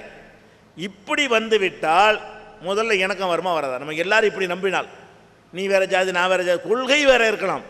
எனக்கு பிடிச்ச கொள்கையில் நான் இருக்கிறேன், உனக்கு பிடிச்ச கொள்கையில் நீ இருந்துக்க. ஆனால் நம்ம ரெண்டு அண்ணன் தம்பி. ஒரு தாய் தந்தைக்கு பிறந்த ஒருத்தன் மூத்தவன் திமுகவில் இருக்கிறான், இளையவன் அண்ணா திமுகவில் இருக்கான். ஒன்றா இருக்காங்களா இல்லையா? ஒரு அப்பா ஆத்தாவுக்கு பிறந்துட்டு அண்ணங்காரன் திமுகவில் இருக்கிறான், தம்பிக்காரன் அண்ணா திமுகவில் இருக்கிறான். அது அரசியலுக்காக வேண்டி ரெண்டு பேரும் ரெண்டு பக்கம் போனால் கூட அவன் அண்ணன் தம்பியாக தான் இருக்கிறாங்க, நல்லது கிட்ட கலந்துக்கிறாங்க. இவன் போய் அவனை கொல்ல மாட்டான், அவன் போய் இவனை கொல்ல மாட்டான். அவனுக்கு ஒரு கஷ்டம்டா இவன் செல்வாக்க போய் காப்பாற்றுவான், இவனுக்கு ஒரு கஷ்டம்டா அதை போய் காப்பாற்றுவானே தவிர இணக்கம் கெட்டு போச்சா? ஏன் கெட்டு போகல? ரெண்டு கொள்கையில் இருக்கிறான், ரெண்டு கொள்கையில் இருந்து அடிச்சுக்கணும்னு அர்த்தமா? இல்லை.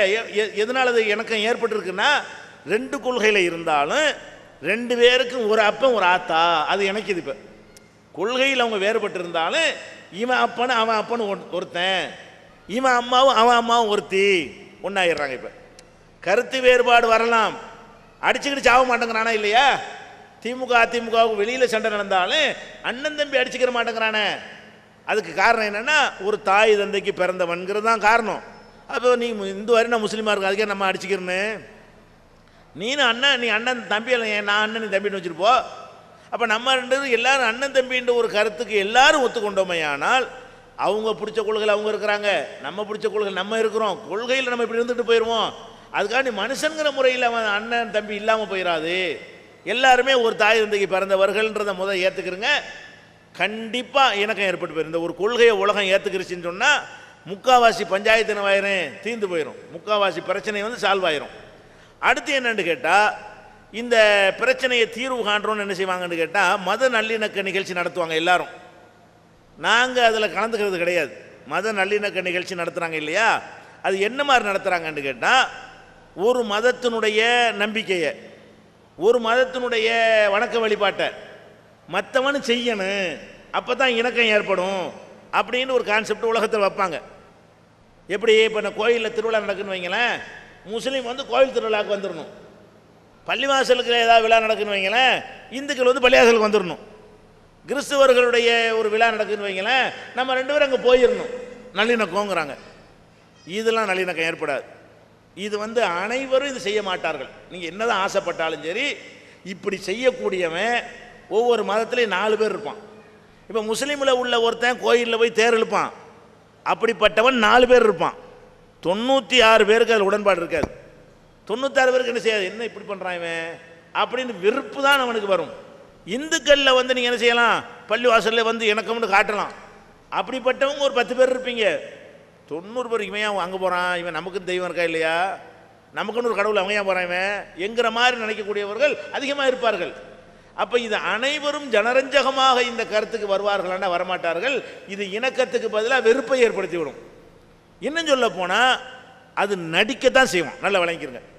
இப்போ நீங்கள் பள்ளிவாசல் நாங்கள் அல்லாண்டு ஒருத்தர் நம்புகிறோம், அதில் உங்களுக்கு நம்பிக்கை நிஜமாக இல்லை அப்படின்னா நீங்கள் என்னவா வந்து இருப்பீங்க, எங்களுக்காக நடிப்பீங்க. நீங்கள் ஒரு தெய்வம்னு ஒரு முருகன் விநாயகருங்கிறீங்க, எங்களுக்கு அதில் நம்பிக்கையே இல்லை, நாங்கள் அங்கே வந்து நடிக்க தானே செய்வோம். கடவுள்கிட்ட நடிக்கலாமா? நாங்கள் அதை கடவுள் நம்ப மாட்டோமே. நீங்கள் வந்து முஸ்லீம்கள் கடவுள்னு நம்புகிற கடவுளை நீங்கள் நம்ப மாட்டீங்க, நீங்கள் கடவுள்னு நம்புறது வந்து நாங்கள் நம்ப மாட்டோம். இதுதான் மனசில் உள்ள இதார்த்தம். வெளியில் நம்ம அண்ணன் தம்பியாக பேசிக்கிட்டாலும் ஏன் இதை நான் விட மாட்டேன், உங்கள் இதை நீங்கள் விட மாட்டீங்க என்பதுதான் யதார்த்தம். அப்படி இருக்கக்கூடிய நேரத்தில் இது ஒருத்தர் ஏமாற்றி கொள்கிறோமா, நெசமான இணக்கமா? இது ஏமாத்துறோம். அந்த போய் விநாயகர் சதுர்த்தி விழாவுக்கு நீங்கள் போங்க, நீங்கள் மீளாது விழாவுக்கு நீங்கள் வாங்கன்னு சொன்னால் அது எப்படி வந்து மனசோட ஒப்பி வருவான்னு நினைக்கிறீங்க, எல்லாரும் ஒத்துக்குவான்னு நினைக்கிறீங்க? இந்த மாதிரி சில இடங்களில் போய் முஸ்லீம்கள் போய் அதில் கலந்துக்கிறது, அவங்க போய் இதில் கலந்துக்கிறதுனால தான் இன்னும் கொஞ்சம் தூண்டி விட்றதுக்கு வாய்ப்பாக போயிடுது. இந்த பாரு அங்கே கூட்டி போயிட்டாங்க, கோயிலுக்கு கூட்டி போயிட்டான் பாரு, பள்ளியாசல் கூட்டி போயிட்டான் பாரு அப்படின்னு பாமர மக்களை தூண்டி விட்டால் எதை நல்லிணக்கத்தை உண்டாக்கும்னு நினைக்கிறோமோ அது வந்து கலவரத்தை உண்டாக்கி விட்டு போயிடும். அப்போ நல்லிணக்கம் என்ன தெரியுமா, ஒவ்வொரு மதத்தவர்களும் அவங்கவுங்க மதத்தின் பிரகாரம் நடப்பதை அடுத்த மதத்தவர்கள் சகித்து கொள்ள வேண்டும். இதுதான் நல்லிணக்கத்துக்கு வழி. உங்கள் இதை நான் செய்யணும், ஏன் இதை நீங்கள் செய்யணும்னு சொன்னால் நல்லிணக்கம் வராது. நீங்கள் செய்வதை நான் மறுக்கக்கூடாது, நான் செய்கிற நீங்கள் மறுக்கக்கூடாது. என் மதத்தின்படி யாருக்காவது பாதிப்பு ஏற்பட்டால் நீங்கள் மறுக்கலாம். நான் ஒரு இறைவனை போய் வணங்குறேன், உங்களுக்கு என்ன அதனால் பாதிப்பு? உங்களுக்கு ஒன்றும் கிடையாது. நாங்கள் போய் பள்ளியாசல் போய் தொழுகிறதுனால இந்துக்களுக்கோ கிறிஸ்தவர்களுக்கு ஏதாவது கேடா? நீங்கள் போய் கோயிலில் போய் கும்பிட்றீங்க, எங்களுக்கு என்ன கேடாது? ஒன்றும் கிடையாது. நீங்கள் போய் கோயிலில் போய் நாங்கள் என்ன செய்யணும், கோயிலில் கும்பிட்றாங்களா? ஆமாம், அவங்க நம்பிக்கைப்படி அவங்க செய்கிறாங்க, இவங்க நம்பிக்கை முடிஞ்சு வச்சுக்காது. அப்போ ஒவ்வொருவரும் அவங்கவுங்க மத நம்பிக்கைப்படி நடப்பதை, அவங்கவுங்க கொள்கைப்படி நடப்பதை அடுத்தவங்க அதை வந்து சகித்து கொள்ளணும்.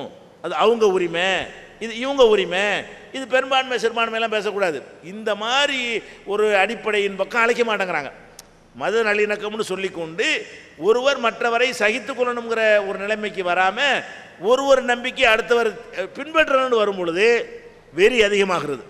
நம்ம மீது திணிக்கிறார்களோ, வலுக்கட்டாயப்படுத்துகிறார்களோ, நம்ம மதத்தை விட சொல்லி இவங்க வந்து ஒரு பலப்பிரயோகம் பண்ணுறார்களோ அப்படின்னு ஒரு எண்ணம் வரும் பொழுது இணக்கத்திற்கு பதிலாக வெறுப்பு ஏற்பட்டு விடுகிறது.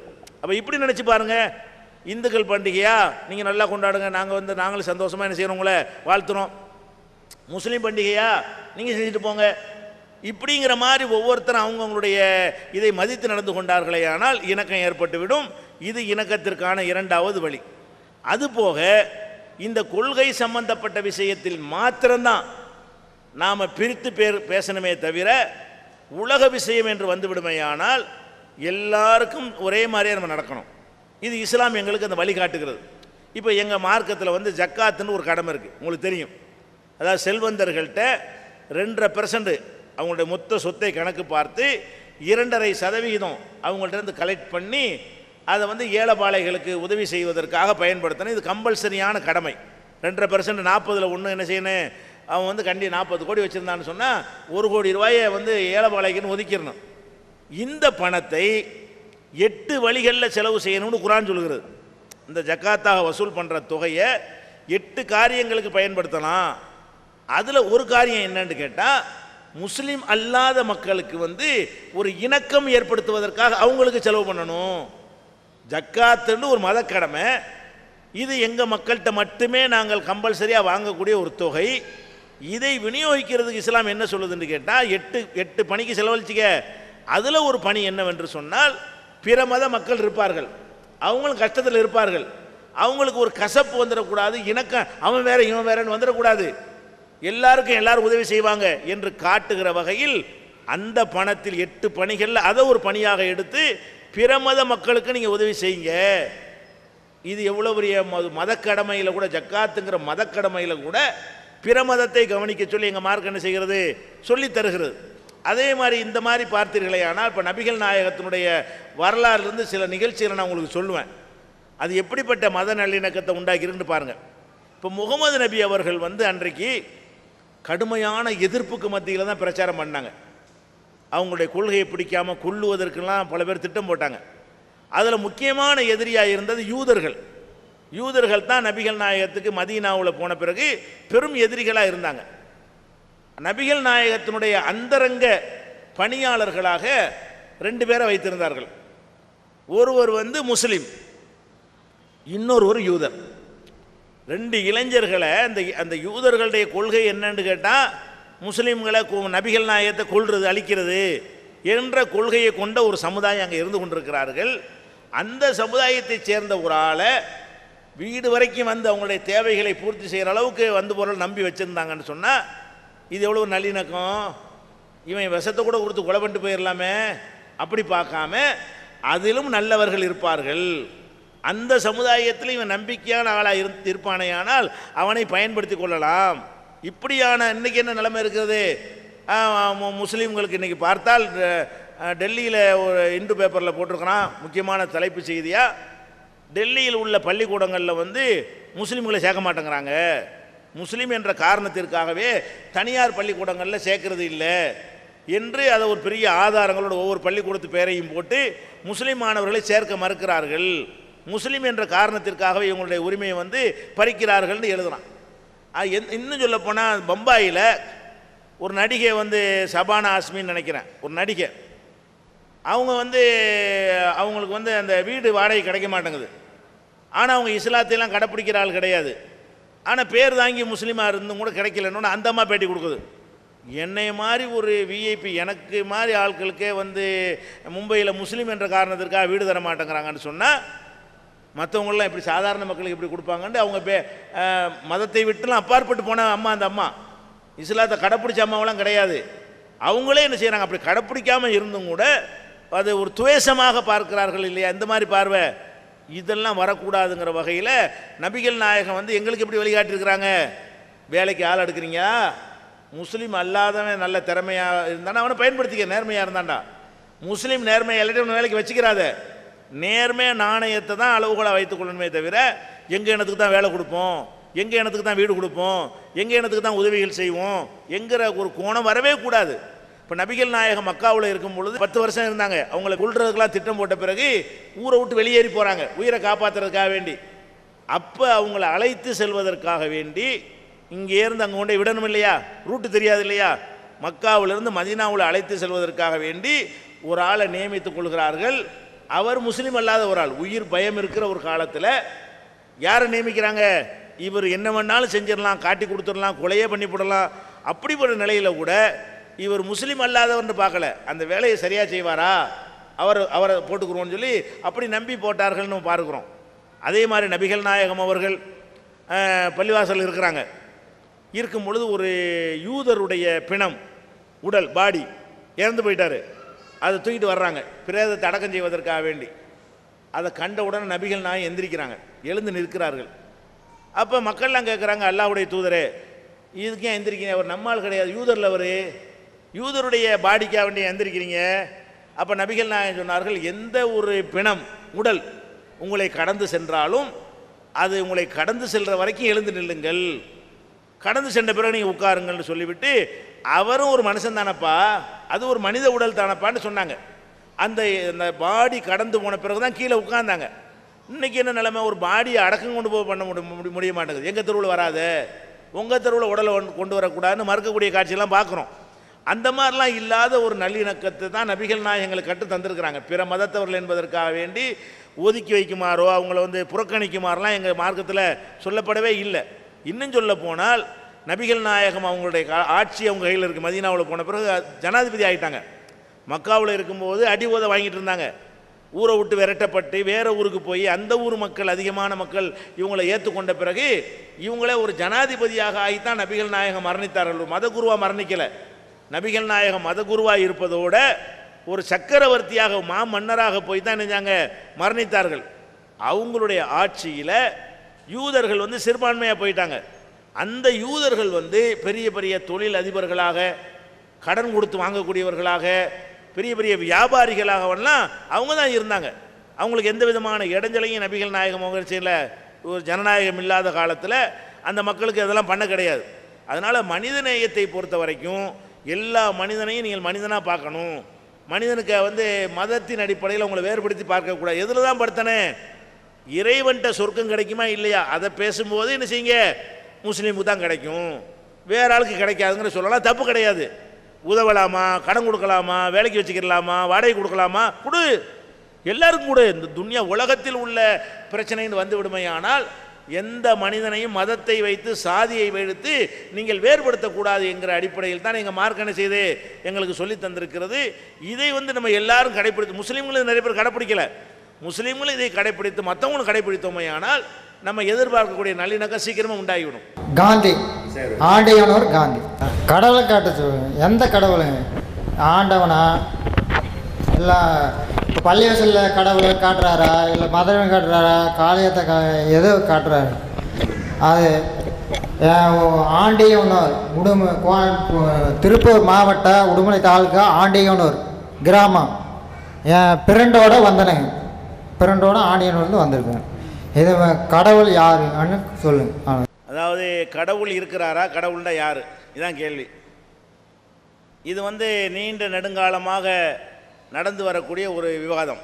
கடவுள் இருக்கிறாரா இல்லையாங்கிற விவாதம் நடந்து வருகிறது.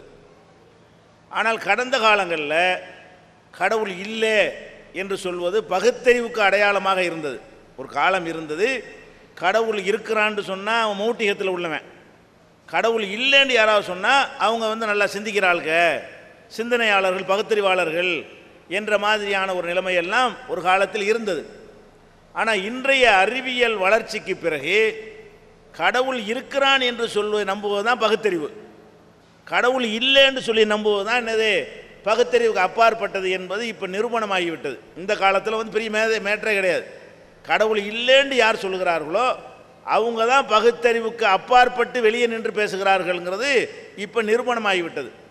எப்படி நிரூபணமாகுது, முதல்ல வந்துக்குருவோம்.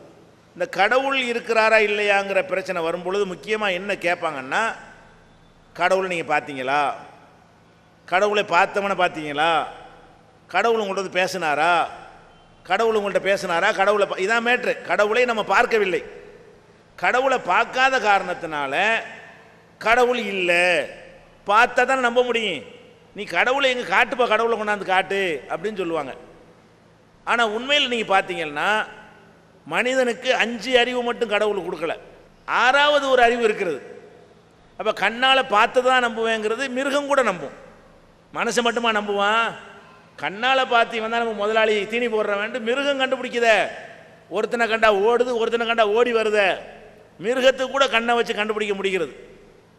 காதால் கேட்குற அறிவு கடவுள் கொடுத்துருக்கிறாரு. இது வந்து மனுஷனுக்கு மட்டுமா இருக்குது? ஒரு ஆடு மாடை விரட்டி சத்தம் போட்டிங்கன்னா ஓடி போயிடும். அப்போ அந்த சத்தத்தை கேட்டு வந்து அதுக்கும் என்ன செய்கிறது, விளங்கக்கூடிய தன்மை இருக்கிறது. அப்போ கண் பார்த்து அறிகிறது, கேட்டு அறிகிறது, முகர்ந்து அறிகிறது. மோந்து பார்த்து என்ன செய்கிறது, இது நல்ல வாடை, இது கெட்ட வாடை, இது மல்லிகை, இது சாக்கடை என்றெல்லாம் நம்ம கண்டுபிடிக்கிறோம்ல. இது ஒரு வகையான அறிவு தான். மூக்கை கொண்டு என்ன செய்கிறோம், சில விஷயங்களை அறிந்து கொள்கிறோம். இது மனுஷனுக்கு மட்டுமா இருக்குது? நீங்கள் வந்து புண்ணாக்கில் மண்ணெண்ணெய் கலந்து வைங்க, மாடு குடிக்காது. புண்ணாக்கில் மண்ணெண்ணெய் ஊற்றி வச்சிங்கன்னா கிட்ட ஒரு மூக்கில் வாடை வருமா, டக்குன்னு எடுத்துக்கிறோம். அப்போ இந்த வாடை உள்ள பொருள் சாப்பிடுவதற்குரியது அல்லன்னு மாட்டுக்கு தானே விளங்குது. அதில் இப்போ எழுதியாக வச்சுருக்கான், பன்னெண்டு போட்டு கலந்துருக்குன்னு எழுதுனா படிக்கவா தெரியும் அதுக்கு. அப்போ இந்த முகர்ந்து அறியக்கூடிய அறிவும் எல்லாத்துக்கும் தான் இருக்குது, ஆடு மாட்டுக்கெலாம் தான் இருக்குது, மனுஷனுக்கு இருக்கிறது. அதே மாதிரி வந்து சுவைத்து அறிகிறது, சுவை ஒளி ஊர் ஓசை நாற்றம்னு சொல்கிறான் பார்த்தீங்களா, சுவைத்து அறிகிறது. சுவைத்து என்ன செய்கிறோம், நாக்கில் வைக்கிறோம், இனிக்குது, புளிக்குது, கசக்குதுங்கிறோம். இந்த இனிப்பை வழங்குறதுக்கு வந்து நாக்கை விட்டால் வேறு வழியே கிடையாது. ஒரு பொருளை இனிக்குதுங்க இதை வச்சு நம்ம அறிந்து கொள்ள முடிகிறது, நாக்கை வச்சு தான் அறிய முடிகிறது. அப்போ சுவை அறிகிறது, அது நாக்கால் அறிகிறது, கண்ணால் அறிகிறது, காதால் அறிகிறது, மூக்கால் அறிகிறது, நாளோட ஒட்டுமொத்த பாடியிலையும் நம்ம அறிஞ்சு கொள்கிறோம். தொட்டு அறிகிறது. முதுகில் ஒரு எறும்பு ஓடுது, பார்க்காமலே எறும்பு ஓடுறதை கண்டுபிடிச்சிருவோம், டக்குன்னு அடிச்சிருவோம். அப்போ முதுகில் ஒவ்வொரு தோல்லையும் என்ன நம்ம சிக்னல் கொடுக்குது, என்னமோ ஓடுது, என்னமோ ஊர்ந்து செல்லுது அப்படின்னு கண்டுபிடிக்கிறோம் இல்லையா, தொட்டு அறிகிறது. அப்போ அந்த தொட்டு அறிகிற இந்த அஞ்சு வந்து 5 தான் நான் ஏற்றுக்கிறோன்னு ஒருத்தன் சொன்னால் அவன் வந்து மனுஷன் கிடையாது. இந்த 5 மிருகத்துக்கெலாம் உண்டு.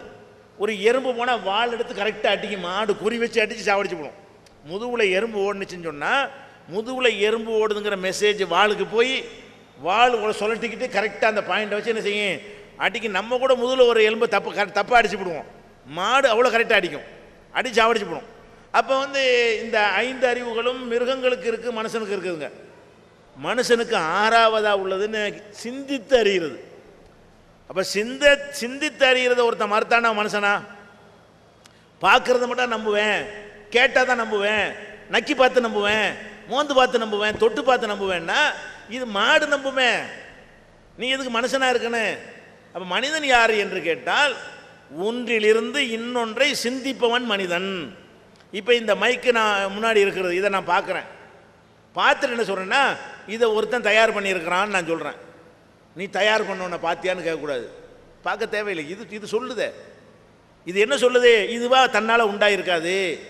இந்த மைக்கை ஒருவன் தயார் பண்ணி இருப்பான் என்று நான் என்ன செய்யணும், ஒரு பொருள் இருக்க வேண்டுமானால் செஞ்சான் ஒருத்தன் இருப்பான்னு நான் வழங்குறேன்ல. அப்போ நீங்கள் என்ன கேட்கக்கூடாது, இது செஞ்சான் ஆளை கொண்டு வா, ஏவன் செஞ்சானோ கொண்டாந்து நிப்பாட்டு, அப்போ தான் ஏற்றுக்கிறோன்னு சொல்ல முடியுமா? அது தேவையில்லை.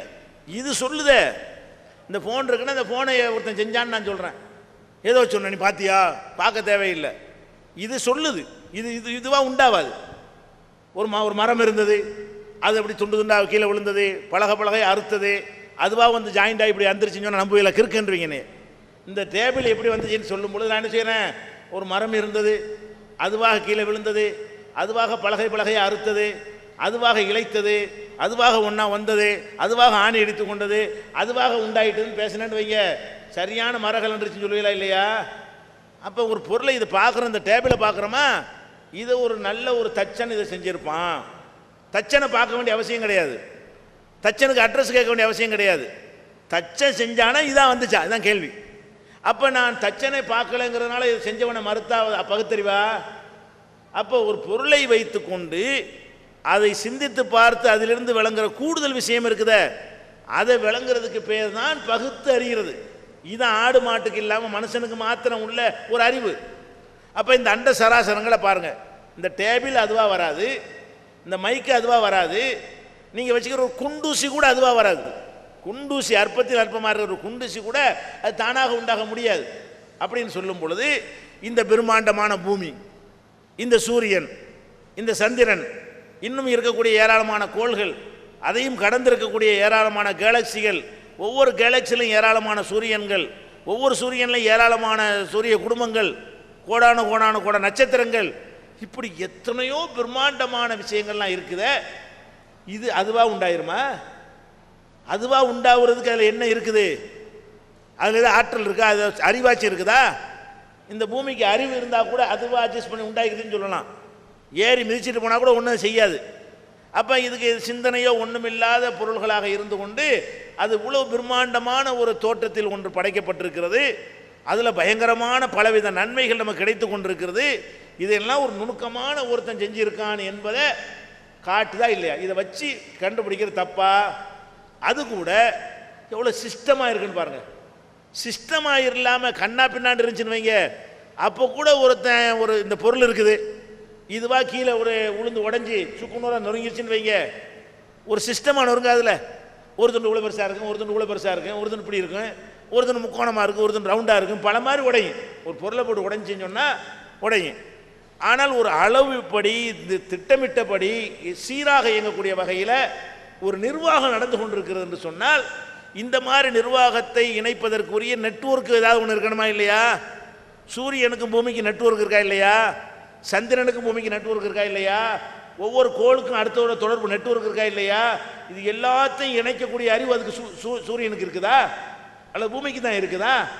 எப்படியெல்லாம் இருக்குது?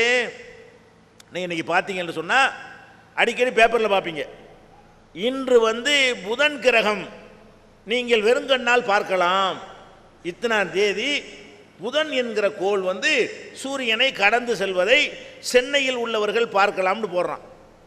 எப்படி இதை போட முடிஞ்சு இவனுக்கு? அந்த புதன்கிற கோள் இருக்குல்ல, அது என்ன வேகத்தில் போகும், எந்த திசையில் போகும், எவ்வளோ நாளைக்கு ஒரு தடவை இந்த மாதிரி வரும் என்பதற்கெல்லாம் ஒரு கணக்கு இருக்க போய் தானே இவனுக்கு சொல்ல முடியுது. கணக்கு இல்லாமல் அது ஓடுனுச்சுன்னு சொன்னால் இந்த மாதம் இந்த இடத்துல ஒரு சொல்ல முடியுமா? அப்போ வால் நட்சத்திரம் இத்தனை 70 வருஷம் இருக்க வால் நட்சத்திரம் வரும், இந்த வால் நட்சத்திரம் இந்த இடத்துல இருக்கும், அதை என்னென்ன ஊருக்காரங்க பார்க்கலான்னு இப்போ சொல்கிறான்.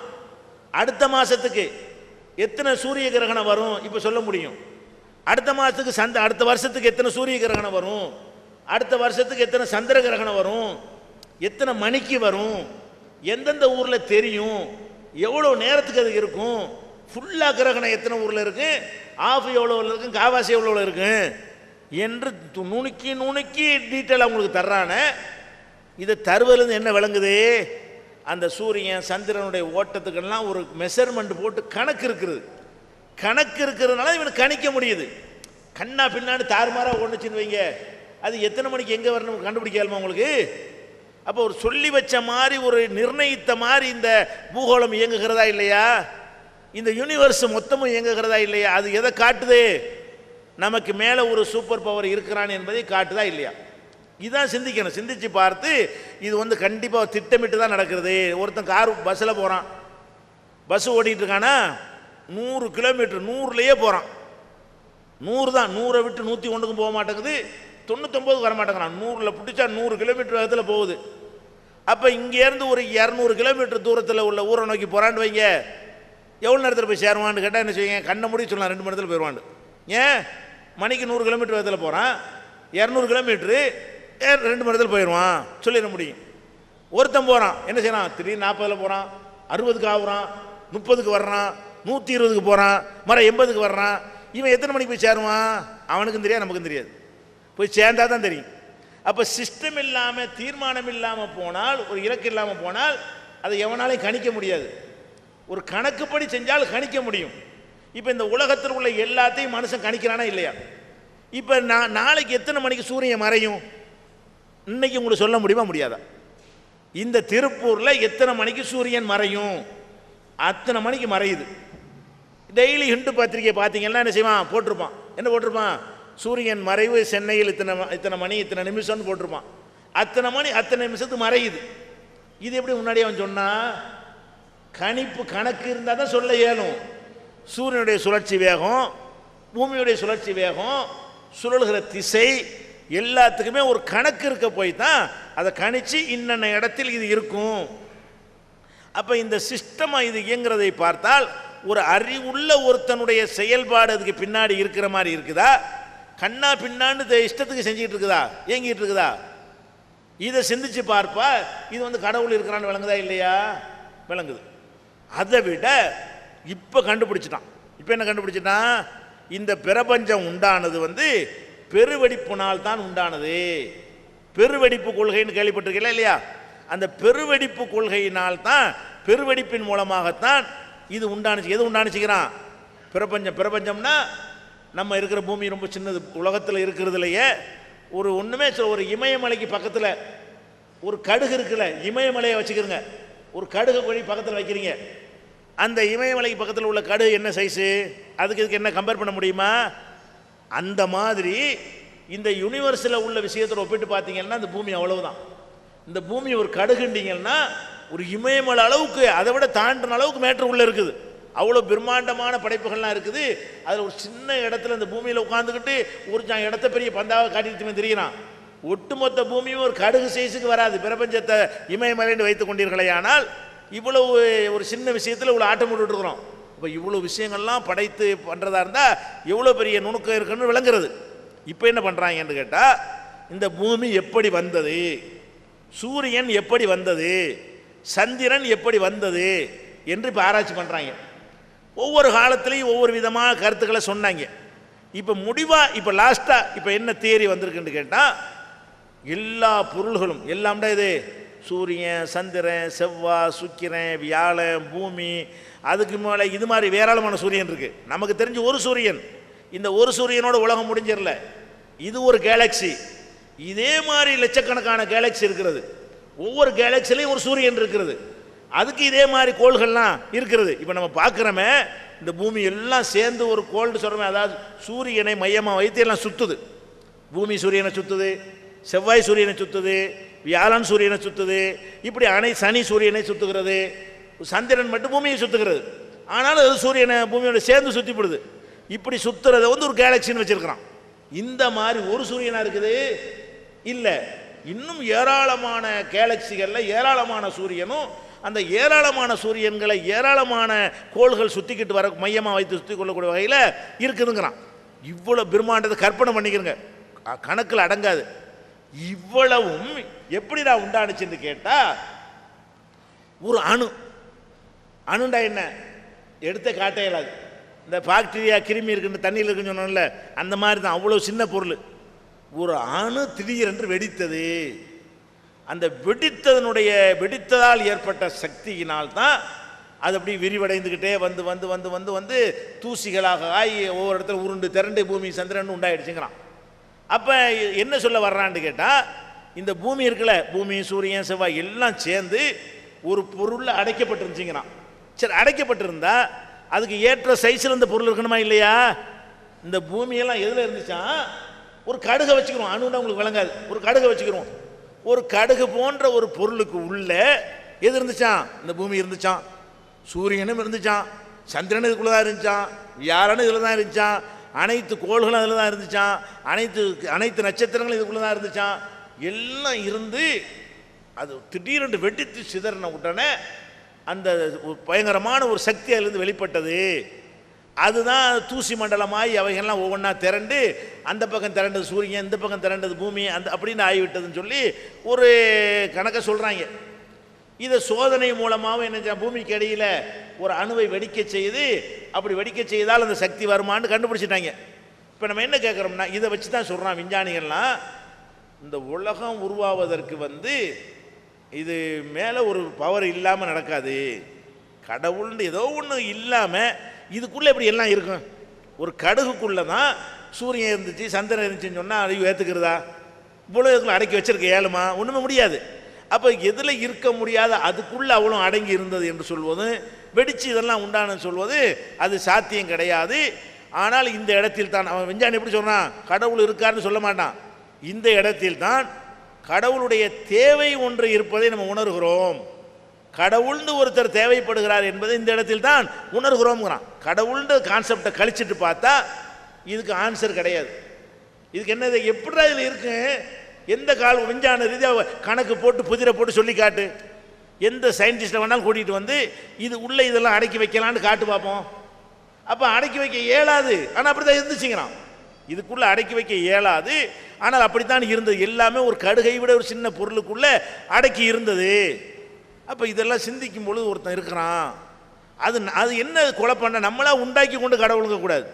இதெல்லாம் செஞ்சது பயங்கரமான ஒரு சூப்பர் பவர் இருக்கிறான். அவனுக்கு என்ன பேரை வேணாலும் சொல்லி அழைச்சிட்டு போங்க, ஆனால் அவன் தான் கடவுள். கடவுள் யாருன்னு கேட்டால் யார் கடவுள்னா, யார் இந்த பூமி, சூரியன், சந்திரன், செவ்வாய், சுக்கிரன், வியாழன் அனைத்தையும் படைத்தானோ, உங்களை படைத்தானோ, என்னை படைத்தானோ, அனைத்து உயிரினங்களை படைத்தானோ, அனைத்து தாவரங்களை படைத்தானோ, தண்ணீரை படைத்தானோ, காற்றை படைத்தானோ, ஒவ்வொன்றுக்கு ஒரு கணக்கு போட்டு நிர்ணயித்து கொண்டிருக்கிறானோ, அப்படிப்பட்ட ஒரு சூப்பர் பவர் இல்லாமல் இந்த உலகம் உருவாகவில்லை. அவன்தான் கடவுள். இதுதான் மேட்ரு. அது யாராக இருக்குங்கிற நீங்கள் என்ன செய்யுங்க, அது மதத்துக்குள்ளே போக நீங்கள் ஆராய்ச்சி பண்ணீங்கன்னா எந்த மதத்தில் இதை பற்றி சரியாக சொல்லப்பட்டிருக்கு நீங்கள் விளங்கி கொள்வீர்கள். அது கடவுள் யாருங்கிறது இவ்வளோ தானே தவிர பேர் அல்லாண்டு வைக்க வேண்டிய அவசியம் கிடையாது. என்ன வேணாலும் வச்சுட்டு போங்க. ஆனால் இவன் தான் கடவுளாக இருக்க முடியும். யார் கடவுளாக இருக்க முடியும்? இந்த அகில உலகத்தையும் படைத்து அனைத்தையும் ஒரு இதில் அடக்கி வைத்து ஒவ்வொரு படைப்புக்கும் உரிமையாளன எவன் இருக்கிறானோ அவன் தான் கடவுள். அவனை பார்க்காவிட்டாலும் அவனுடைய படைப்புகளை வைத்து அவனை அறிந்து கொள்ள முடியும். பகுத்தறிவுபூர்வமாக சிந்தித்து பார்த்துவிட்டு இதை படைத்த ஒருத்தன் இருக்கிறான் விளங்குற மாதிரி இவைகளை படைத்த ஒருத்தன் இருக்கிறான் என்று விளங்கணும். அவ்வளோ போதும் சொல்கிறோம். இந்த சமூக நல்லிணக்க நிகழ்ச்சி இஸ்லாமிய சகோதரர்கள் நடத்தும் இந்த விழாவில் என் பாராட்டுகளை தெரிவித்துக் கொள்கிறேன். இந்த நிகழ்ச்சியில் கலந்து கொள்ள வாய்ப்பளித்த தேநீர் அளித்து, இலவசமாக தேநீர் அளித்து, பிஸ்கட்டும் அளித்து, நான் இதுவரை இந்த மாதிரி ஆன்மீக விழாவுகள் கலந்து கொண்டதில்லை. அதற்கும் என்னுடைய நன்றியை தெரிவித்துக் கொள்கிறேன். அதாவது the God's philosophy is never dreamt of. கடவுளுடைய தத்துவத்தை எவராலும் கனவோடு காண முடியாது என்று ஷேக்ஸ்பியர் சொல்லியிருக்கார். நான் படிச்சிருக்கேன். நான் கடவுள் இந்த மதத்தில் இருக்கிறது அந்த மதத்தில் இருக்குது என்று வாதாட வரவில்லை. நீக்கமர நிறைந்திருக்கிறான். Omnipotent, omnipresence. நல் இதயங்களில் கடவுள் வாழ்கிறான். மனித நேயமிக்கவர்களிடத்தில் கடவுள் வாழ்கிறான் என்ற உணர்வுள்ளவன். மதம் எங்கு முடிகிறதோ அங்கு ஆன்மீகம் தலைக்கிறது. மதம் மனிதர்களை பிரிக்கிறது என்ற நோக்குள்ளவன். என்ற ஒரே ஒரு கேள்வி மட்டும், நான் குர்ஆன் மேலெழுந்தவரையாக படித்திருக்கிறேன். ஆழமாக படிப்பதற்கு இன்னும் வாய்ப்பு கிட்டவில்லை. பல முஸ்லீம் சகோதரர்களை கேட்டிருக்கிறேன். நேரம் அது கிடைக்கவில்லை. இருந்தாலும் அகழ்வாரை தாங்கும் நிலம் போல தம்மை இகழ்வார் பொறுத்தல் தலை என்று எந்த மதத்தையும் சாராத வள்ளுவர் சொல்லியிருக்கார். இன்னா செய்தாரை ஒருத்தல் அவர் நாண நன்மையும் செய்துவிடல் என்றும் அவரும் சொல்லியிருக்கார். பைபிள் எடுத்துக்கிட்டிங்கன்னா ஃபர்கிவ் அண்ட் ஃபர்கெட். சிலுவில் அறையும் போது கூட இயேசு பெருமானவர்கள் அறியாமல் செய்கிறார்கள், அவர்களை மன்னித்து விடு கர்த்தரே இறைவா என்று வேண்டுகிறார்.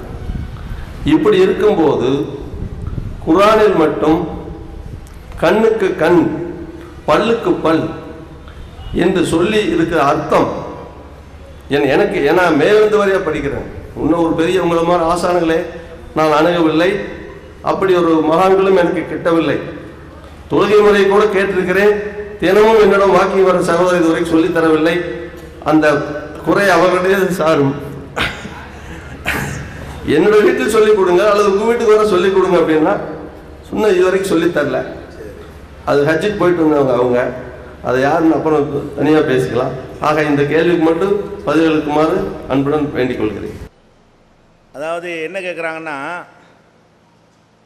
மனித நேயத்தை எல்லாரும் போதிக்கக்கூடிய நேரத்தில் இஸ்லாம் மார்க்கத்தில் கண்ணுக்கு கண் பல்லுக்கு பல் என்று உங்கள் சட்டம் இருக்கிறது, இது சரியா?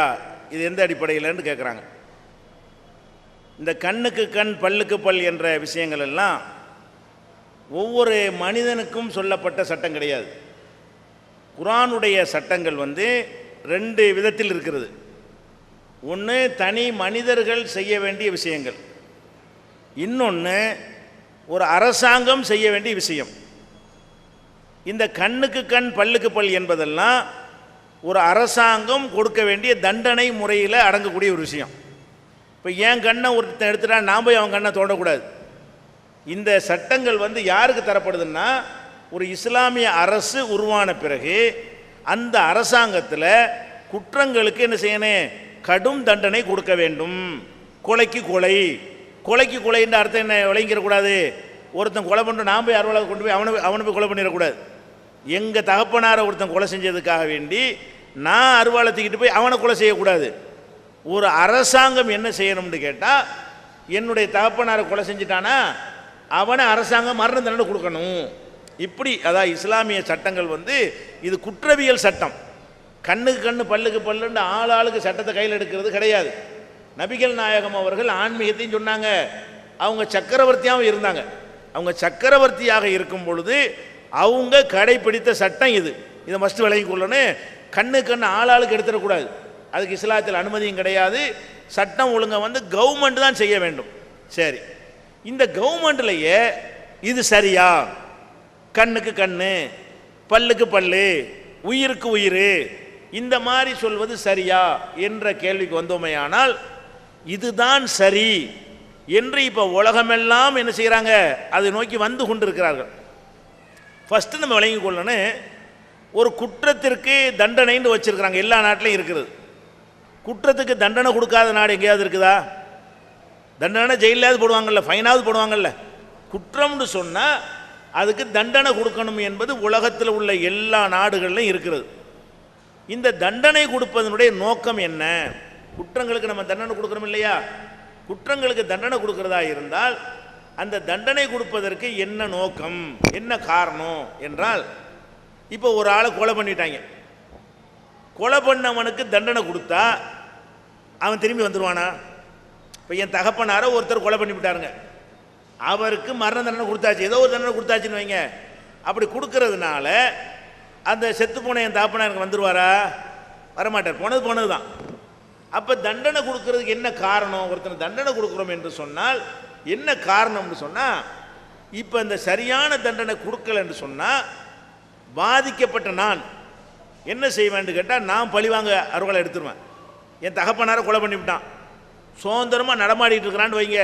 என்னங்கடா நாடு, என்னங்கடா சட்டம், உங்கள் அப்பனை கொண்டு அப்படி இருப்பீங்களாடான்னு நான் என்ன செய்வேன், நினச்சிக்கிட்டு போய் கோர்ட்டில் கொண்டு நிப்பாட்டுவாங்க. இல்லை, கோர்ட்டில் வச்சே போட்டு தள்ளி உடையாந்துடுறாங்க. எதனால் போடுறான்? அதாவது சட்டம் பாதிக்கப்பட்டவனுடைய உணர்வுக்கு ஏற்றவாறு இருக்கணும். ஏசி ரூமில் உட்காந்துட்டு எழுதுறவனுக்கு அது விளங்காது. உன் அப்பனை கொலை செஞ்சால் என்னடா செய்வேன் என்ன செய்யணும், அந்த சட்டம் எழுதுறவனுக்கு தெரிய மாட்டேங்குது. சட்டம் ரூமில் உட்காந்துட்டு இதுக்கு இதுங்கிறான்.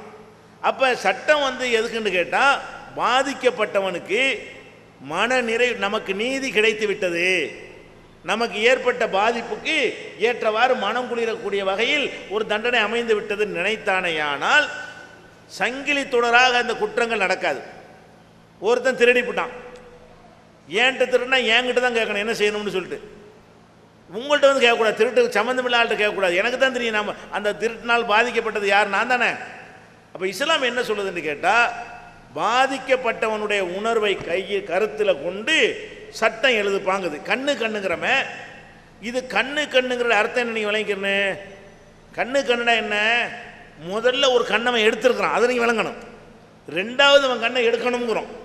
அதான் என் கண்ணை ஒருத்தன் எடுத்துட்டான்னு சொன்னால் அவன் கண்ணை அரசாங்கம் எடுக்கணும்னு இப்போ சொல்கிறோம். அவன் கண்ணை எடுக்கிறது நம்மளை பாதிக்குது. என் கண்ணை சும்மா இருந்த என் கண்ணை எடுத்துக்கிட்டானே, அதுக்கு ஏன்ட்டேருந்து கேட்கணும். இதனுடைய தீர்ப்பை யார்கிட்ட கேட்கணும்னு கேட்டால், புஸ்தகத்தில் படிக்கிறவன்கிட்ட போய் கேட்கக்கூடாது. யார்கிட்ட கேட்கணும்? ஒரு கண்ணை இழந்தவன்கிட்ட கேளுங்க. உன் கண்ணை நோண்டிட்டு போயிட்டான்லடா, என்னடா செய்யணும்? அவன் கண்ணை எடுக்கணுமா? அப்போ நீதி அவனை பார்க்குறதா என்னை பார்க்குறதா? எனக்கு கண்ணுக்கு பாதிப்பு வரல, நான் என்ன செய்வேன்? ஏன்டா அவன் கண்ணை எடுக்கிறேன்னு கேட்பேன். உன் கண்ணை எடுத்த என்னடா செய்வேன்? மூக்கை அறுத்துட்டு போயிட்டாங்க. மூக்கு அறுத்தா மூக்கா இருக்கிறதா நீங்கள் கேட்டுருவீங்க. உங்கள் மூக்காக இருந்தால், அறுக்கப்பட்ட மூக்கு உங்கள் மூக்காக இருந்தால் உங்களை என்ன பதில் நீங்கள் சொல்லுவீங்க? ஏன் மூக்கு அறுத்தான்ல, அந்த மாதிரி அவனே அரும்பீங்க. அப்படி அறுத்தால், அறுக்க வேண்டும் என்று சட்டம் போட்டால் என்னவாயிரு? இவனுக்கு மனம் குளிர்ந்துடும். ஒன்று, யார் பாதிக்கப்பட்டிருக்கிறானோ அவனுடைய உணர்வுக்கு ஏற்றவாறும் அவன் நியாயம் கிடைத்து விட்டது என்று நம்பக்கூடிய விதத்திலையும் அந்த தண்டனை இருந்தால்தான் அவன் குற்றவாளி ஆக மாட்டான். இல்லாட்டி என்ன செய்வான்?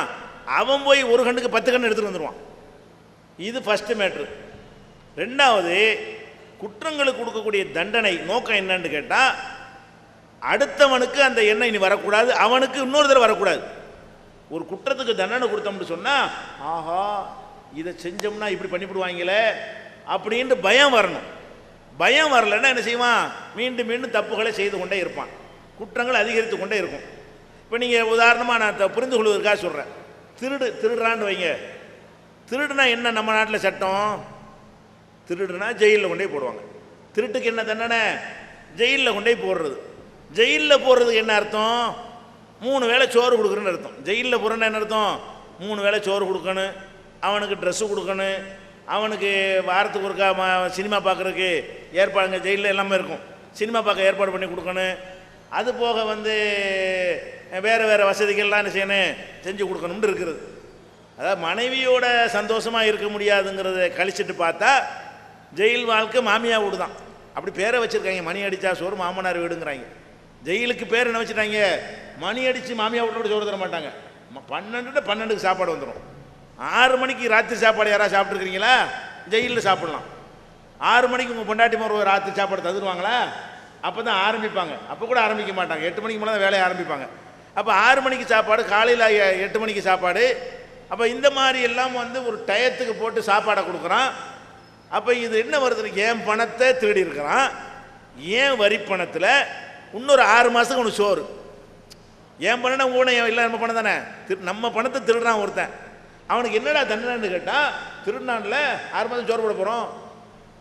இது என்னன்னு தண்டனை ஆகும். இப்போ என்ன பண்ணுறான்? பேப்பர் படிச்சிங்கன்னா 70 முறை சைக்கிள் திருடியவர் மீண்டும் கைது. என்னங்கடா தண்டனை? 70 முறை திருடி இருக்கிறான், 70 முறை ஜெயிலில் போட்டிருக்கிற, 71வது தடவையும் திருடுறான். என்ன தண்டனை இது? இந்த தண்டனை அவனுக்கு ஒரு சின்ன ஒரு பயத்தையாவது சலனத்தையாவது ஏற்படுத்தா? ஏற்படுத்தலை. அப்போ இஸ்லாம் என்ன சொல்ல தெரியுமா? திருடுனா வெட்டு, கையை வெட்டு. அதுக்கான டெய்லி வெட்டிட்டு போகணும் கிடையாது. ஒருத்தனுக்கு வெட்டிப்பார், நாளைக்கு திருடுறான்னு பாரு. நீங்கள் நினைக்கிற மாதிரி டெய்லி ஒன்று வெட்டிக்கலாம், அதுக்கு தேவைப்படாது. ஒருத்தனுக்கு வெட்டி டிவியில் போட்டு படம் காட்டுங்க. திருடுவானா? கீழே கிடக்கிறோடு எடுப்பானவன், கை போயிரும்டா. அப்போ இந்த மாதிரி ஒரு அச்சுறுத்தல் வந்துருச்சுன்னா நம்ம சம்பாதிக்கிற நமக்கு சொந்தமாயிருமா இல்லையா? பறி கொடுக்காத போது ஒரு பேச்சையும், பறி கொடுக்கும் போது வேற ஒரு பேச்சையும் நம்ம பேசுகிறோம். இப்போ உங்கள் கடையில் திருடாத வரைக்கும் என்ன செய்வீங்க? ரொம்ப கொடூரமாக இருக்குது பாம்பீங்க. உங்கள் கடையில் திருடிட்டு போன என்ன செய்வீங்க? இவங்களை பிடிச்சி தூக்கு போடணும், கூட கொள்ள சுட்டு தரணும். அப்போ நமக்குண்டு வரும்போது ஒரு நிலையும் அடுத்தவருக்கு வரும்போது நிலையும் எடுக்கிறது நம்முடைய ஒரு போலித்தனத்தை காட்டுகிறது. நீங்கள் என்ன பார்க்கணும்னு கேட்டால், கையை வெட்டுறது நீங்கள் பார்க்குறீங்க, யாருக்குன்னு பார்க்க மாட்டேங்கிறீங்க. யாருக்கு? உழைச்சி நேர்மையாக சம்பாதிக்கிற ஒருத்தனுடைய பொருளை திருடி விட்டான். என்னுடைய தகப்பனார் ஆஸ்பத்திரியில் சேர்த்துட்டு மருந்து வாங்குறதுக்கு ரூபாயோட போவேன், அதை சுட்டுவிட்டு போயிடுவாங்க. என் தகப்பனார் மருந்து வாங்காமல் செத்து போயிடுவார். அப்போ எனக்குள்ள தெரியும் அந்த வலி, அந்த வேதனை எனக்குள்ள தெரியும். இவன் திருடாமல் இருந்து அந்த மருந்தை வாங்கி கொடுத்துருப்பானா இல்லையா? அப்போ எவ்வளோ பெரிய இந்த மாதிரியான பாதிப்பு வந்திருக்கோம் இல்லையா? பறி கொடுத்தவனுக்கு இந்த மாதிரி பாதிப்புலாம் வரும். அப்போ இஸ்லாம் என்ன பண்ணுதுன்னா, இது பத்தாது, சோறு போடுறது பத்தாது, போட்டுதல் எல்லாம் சரியாக வரும்னு சொல்லுது. இப்படி செய்வதன் மூலமாக என்ன நடக்கும்னு கேட்டால், குற்றங்கள் குறையும். உலகத்திலே குற்றங்கள் குறைவாக உள்ள நாடு சவுதி அரேபியா. இஸ்லாம் இப்போ உங்களுக்கு பிடிக்குதோ பிடிக்கலையோ, அவனும் இஸ்லாத்தெல்லாம் ஒழுங்காக கடைப்பிடிக்கிற நாடு கிடையாது. பல விஷயங்களில் டாம்பிங்கும் ஆடம்பரம் பொம்பளை சோக்கம் எல்லாமே உண்டு. ஆனால் இந்த விஷயத்தில் கரெக்டாக சட்டங்களில் குற்றவியல் சட்டங்களை கடுமையாக வச்சுக்கிறதுனால உலகத்திலே குறைவாக என்ன இருக்கிறது, குற்றங்கள் நடக்கக்கூடியதாக இருக்கு. ஏன்? அதுக்கு தான் பயப்படுறான் மனுஷன், அதுக்கு தான் பயப்படுறான். நம்ம நாட்டில் என்னன்னு கேட்டால், அதான் நேர்மையாக உழைக்கிறவனுக்கு ஒருவேளை சோத்துக்கு வழி இல்லை. அவனை என்ன நினைக்கிறான்டா, எதுக்கு போட்டு மூட்டை தூக்கி கஷ்டப்படணும், எங்கேயா திருடிட்டோம்னா 6 மாதம் சோறு தந்துடுவாங்கல்ல அப்படிங்கிறதுக்காகவே இப்போ திருடுறான். அப்போ இப்படியான ஒரு தண்டனை நம்ம உலகத்தில் பார்க்குறோம். அதே மாதிரி கொலை, எதுக்கு கொலை ஜாஸ்தி ஆகிட்டு இருக்குது? இன்றைக்கி மரண தண்டனை ரத்து செய்யணும்னு பேசுகிறாங்க. இன்றைக்கி என்ன கருத்தரங்களாம் நடத்துகிறாங்க? மரண தண்டனை ரத்து செய்யணும் பேசுங்க. எப்போ பேசணும்? கொல்லப்பட்டது உங்கள் தகப்பனாராக இருந்தால் பேசுவீர்களா? ஒரே கேள்விதான். உங்களுக்கு மரண தண்டனை வேணாம், யாரையோ எவனோ கொலை பண்ணிவிட்டான், அவனுக்கு ஏன்டா மரண தண்டனை கொடுத்து கேட்குறீங்களே? கேட்குறாங்க, நிறைய பேர் கேட்குறாங்க. அந்த கொல்லப்பட்டவர் என் தகப்பனாராக இருந்தால், என் புருஷனாக இருந்தால், என் பொண்டாட்டியாக இருந்தால், என் தாயாக இருந்தால், என் மகனாக இருந்தால் நான் இதை சொல்வேனா? எங்கள் அப்பனை கொலை செஞ்சவனை மன்னிச்சிருன்னு சொல்லுவானா? யாராவது சொல்லுவானா? அப்போ நம்ம என்ன பார்க்க மாட்டேங்கிறோம்? ஒரு கொலை செய்யப்பட்டிருக்கிறான், அநியாயமாக படுகொலை செய்யப்பட்டிருக்கிறான், இதே மாதிரி நாளைக்கு ஒருத்தன் செய்யக்கூடாதுன்னு சொன்னால், இந்த நாட்டில் கொலை செஞ்சு அடுத்து ஒருத்தன் உசுரை எடுத்தீங்க, உன் உசுரை எடுப்பேன் அப்படின்ட்டு ஒரு சட்டத்தை போட்டால் தானே அவனுக்கு பயம் வரும். அப்போ தானே நானும் கொலை செய்யாமல் இருப்பேன். நீங்கள் ஜெயிலில் கொண்டு போய் போட்டு 3 மாதத்தில் ஜாமீன் 90 நாளில் ஜாமீனில் விட்டீங்கன்னா நான் என்ன செய்வேன்? எங்கள் அப்பனை கொலை பண்ணிட்டாங்க, இவன் நிரூபிக்க முடியாது, தண்டிக்க மாட்டாங்க, நம்ம போட்டு தள்ளிடுவோம்னு சொல்லி கோர்ட்டு வாசல் வச்சு வெட்டிட்டு ஓடியாந்துடுறேன்ல. நடக்குதா இல்லையா?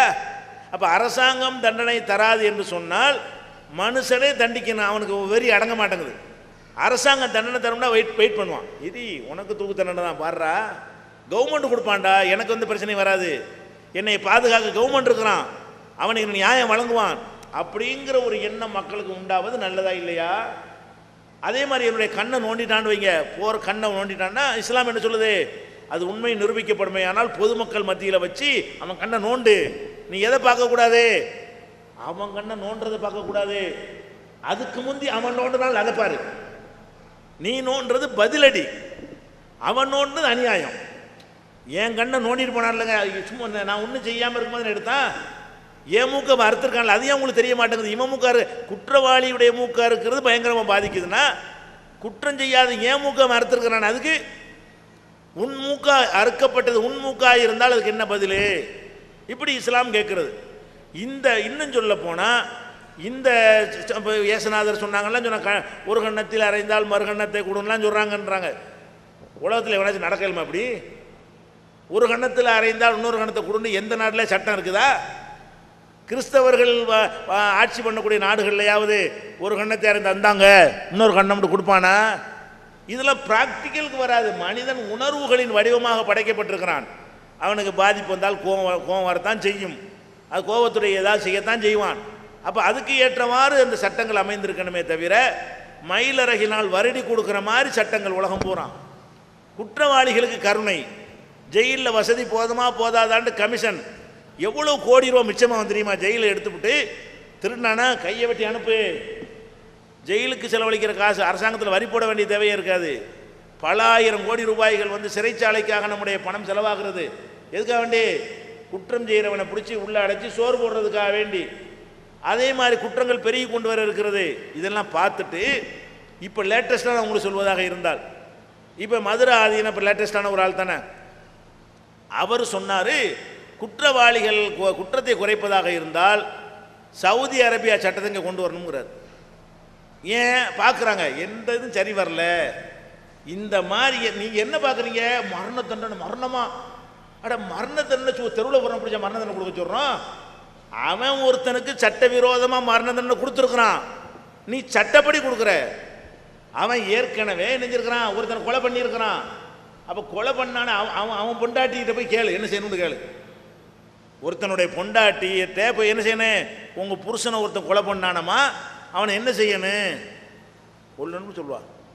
ஏன் இந்த பாருங்களேன், இந்த ஒரு தில்சண்டு ஒரு பையனை ஒரு இராணுவ அதிகாரி வந்து சுட்டு கொண்டு விட்டான். சும்மா மரத்தில் ஏறி விளையாட போயிருக்காங்க, மெட்ராஸில் தான். அந்த இராணுவ கேம்பில் விளையாடும் போது அது பேப்பரில் பயங்கரமான நியூஸ் எல்லாம் வந்துச்சு. அப்போ வரும்போது என்னது, அதை இராணுவ அதிகாரி தப்பிச்சிருவான்னு நினச்சாங்க. கடைசியில் விசாரித்து என்னஞ்சான், தண்டனை கொடுத்துட்டான், லைஃப் கொடுத்துட்டான், ஆயுள் தண்டனை கொடுத்துட்டான். அப்போ பேட்டி கேட்குறாங்க, இது நீதி கிடைத்திருக்கிறது, ஆனாலும் இது வந்து போதுமானது இல்லை. நீதி கிடைச்சிருச்சான், லைஃப் ஆயுள் தண்டனை கொடுத்தது. ஆயுள் தண்டனை 14 வருஷம் சோறு திங்கிறது ஆயுள் தண்டனை, விளங்குதா? அரசாங்க செலவில் சோறு 14 வருஷத்துக்கு. அப்போ இதை விட வந்து அவனுக்கு உயிருக்கு உயிர் தான் கொடுத்துருக்கணும்னு அந்த அம்மாவுடைய உணர்வு. அதுக்கு என்ன பண்ணுது சட்டம்? ஒன்றுமே கிடையாது. இன்னும் சொல்ல போனால் இன்னைக்கு கூட பிரணாப் முகர்ஜிட்ட கேட்குறாங்க, இந்த தூக்கு தண்டனை கைதிகளுக்கு என்ன செய்வீர்கள்? அவர் நான் முறைப்படி பரிசீலிப்பேன் சென்னையில் வச்சு என்ன செய்கிறாரு, பேட்டி கொடுத்துருக்காரு, பேப்பர்லாம் நியூஸ் வந்திருக்குது. இதுவே கிறுக்குத்தனம் இஸ்லாம் சொல்லுது. நீ யார் மன்னிக்கிறதுக்குன்னு?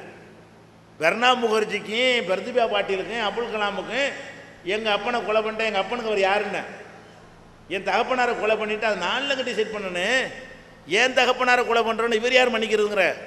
இஸ்லாமிய சட்டம் என்ன சொல்லுதுன்னு கேட்டால், ஒருவன் கொலை செய்யப்பட்டு விட்டானேயானால் அவனுக்கு மரண தண்டனை கொடுக்காமல் இருப்பதற்கு அந்த குடும்பத்தாருக்கு உரிமை இருக்கிறது.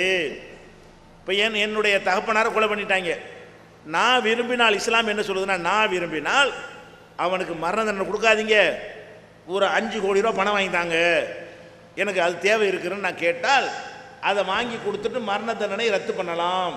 சம்பந்தப்பட்டவன் தான் மன்னிக்கணும். இஸ்லாத்தினுடைய சட்டத்தை விளங்கிக்கிற சட்டத்தை பார்த்துக்குங்க. சவுதியாக இருந்தாலும் சரி, நம்ம நாட்டில் கூட எவ்வளோ பண்ணாங்க. யாரோ ஒரு இந்தியனுக்கு தண்டனை கொடுத்துட்டாங்க, அதை போய் இந்திய அரசாங்கம் தலையிட்டு அதை மாற்றணுன்றாங்க. அதெல்லாம் ஒன்றும் முடியாதுன்றான். கடைசியில் என்ன ஆச்சு, அந்த சம்மந்தப்பட்டவனை போய் சந்தித்து இந்திய அதிகாரிகள் எல்லாம் போய் வேணுங்கிற பணத்தை வாங்கி நீ மன்னிச்சிருப்பான்னு சொல்லி அவன் மன்னித்த பிறகு அவனை விடுதலை செஞ்சாங்க. பார்த்தீங்க? அப்போ யார் மன்னிக்கணும்? குடியரசுத் தலைவர் யாருங்கிறேன். எனக்கு ஏற்பட்ட பாதிப்பை மன்னிக்க அவர் யார்? அவருக்கு ஏற்பட்ட பாதிப்பு அவர் மன்னிக்கட்டும். அப்போ இப்படியாக சட்டங்கள் வந்து இருப்பது நல்லது. உலகமான அத்வானி சொன்னார, அத்வானி என்ன சொன்னார்? இஸ்லாமிய அரபு நாட்டு சட்டம் வந்தால் தான் குற்றங்கள் குறையும்னு அத்வானி சொன்னார். நம்ம மதுராதீனம் சொன்னார். இன்னும் பல குன்றக்குடி அடிகளார் கூட இருக்கும்போது சொல்லியிருக்கிறார் ஒரு சந்தர்ப்பத்தில். இப்படி பலரும் ஆய்வு பண்ணிட்டு பார்க்குறாங்க, எந்த சட்டமோடு இந்த குற்றம் குறையாது. படம் போட்டு வச்சுருப்பாங்க, இவர்கள் இங்கே இருக்கிறார்களா பார்த்துக்கொள்ளுங்கள், பிக் பாக்கெட்டை போட்டிருப்பாங்க. இதெல்லாம் நடைமுறைக்கு சாத்தியமா? எவனா பார்த்து வச்சுக்கிற முடியுமா? அடையாளம் கண்டுக்கிற முடியுமா? கையை வெட்டிட்டு வர பக்கத்தில் உட்காரும்போது தெரிஞ்சு போயிடும், இவன் ஒரு மேப்படி ஆளை வித்துட்டு போய். ரெண்டாவது திருடவும் முடியாது, அடுத்தவனுக்கு பயமும் வந்துடும். இதுதான் மேட்ருங்க. கண்ணுக்கு கண்ணு பல்லுக்கு பல்லுங்கிறது கரெக்டான சட்டம். ஆனால் எப்படி புரிஞ்சுக்கிற கூடாது? உங்கள் கண்ணை எடுத்துடும் நீங்கள் போய் கண்ணை நோண்டிடக்கூடாது. அதுக்கு இஸ்லாம் அனுமதிக்கலை. கவர்மெண்ட் அரசியல் சட்டத்தில் கொண்டு வரணும், சட்டத்தை மாற்றணும். அதுக்கு நம்ம எல்லாரும் குரல் கொடுக்கணும். நம்ம எல்லாருக்கும் பாதுகாப்பு, எல்லாருக்கும் கட்டுமை. குற்றவாளிக்கு இறக்கம் காட்டலைன்னு சொன்னால் குற்றம் குறையும். குற்றம் குறைஞ்சா நம்ம உயிருக்கு பாதுகாப்பு. குர்ஆன்ல அப்படி ஒரு வசனம் இருக்கு. எப்படி இருக்கு? வலக்கும் ஃபில் கிசாசி ஹயாத் யா உலில் அல்பாப். உயிருக்கு உயிர் என்ற இந்த தண்டனை சட்டத்தில் உங்கள் உயிருக்கு உத்தரவாதம் இருக்கிறது. குர்ஆன் எப்படி சொல்லுது? உயிருக்கு உயிர்னு உயிரை எடுக்கிறதானே சொல்ற, கிடையாது. உன் உயிருக்கு பாதுகாப்பு அதில் தான் இருக்குங்கிறது குர்ஆனுடைய வசனம் அப்படி இருக்கிறது. அதனால் இந்த சட்டத்தை வந்து வரவேற்கத்தக்க சட்டம். இதுதான் சாத்தியமான, இது நன்மை தரக்கூடியது. உலகம் அதை சீக்கிரத்தில் புரிந்து கொள்ளும்.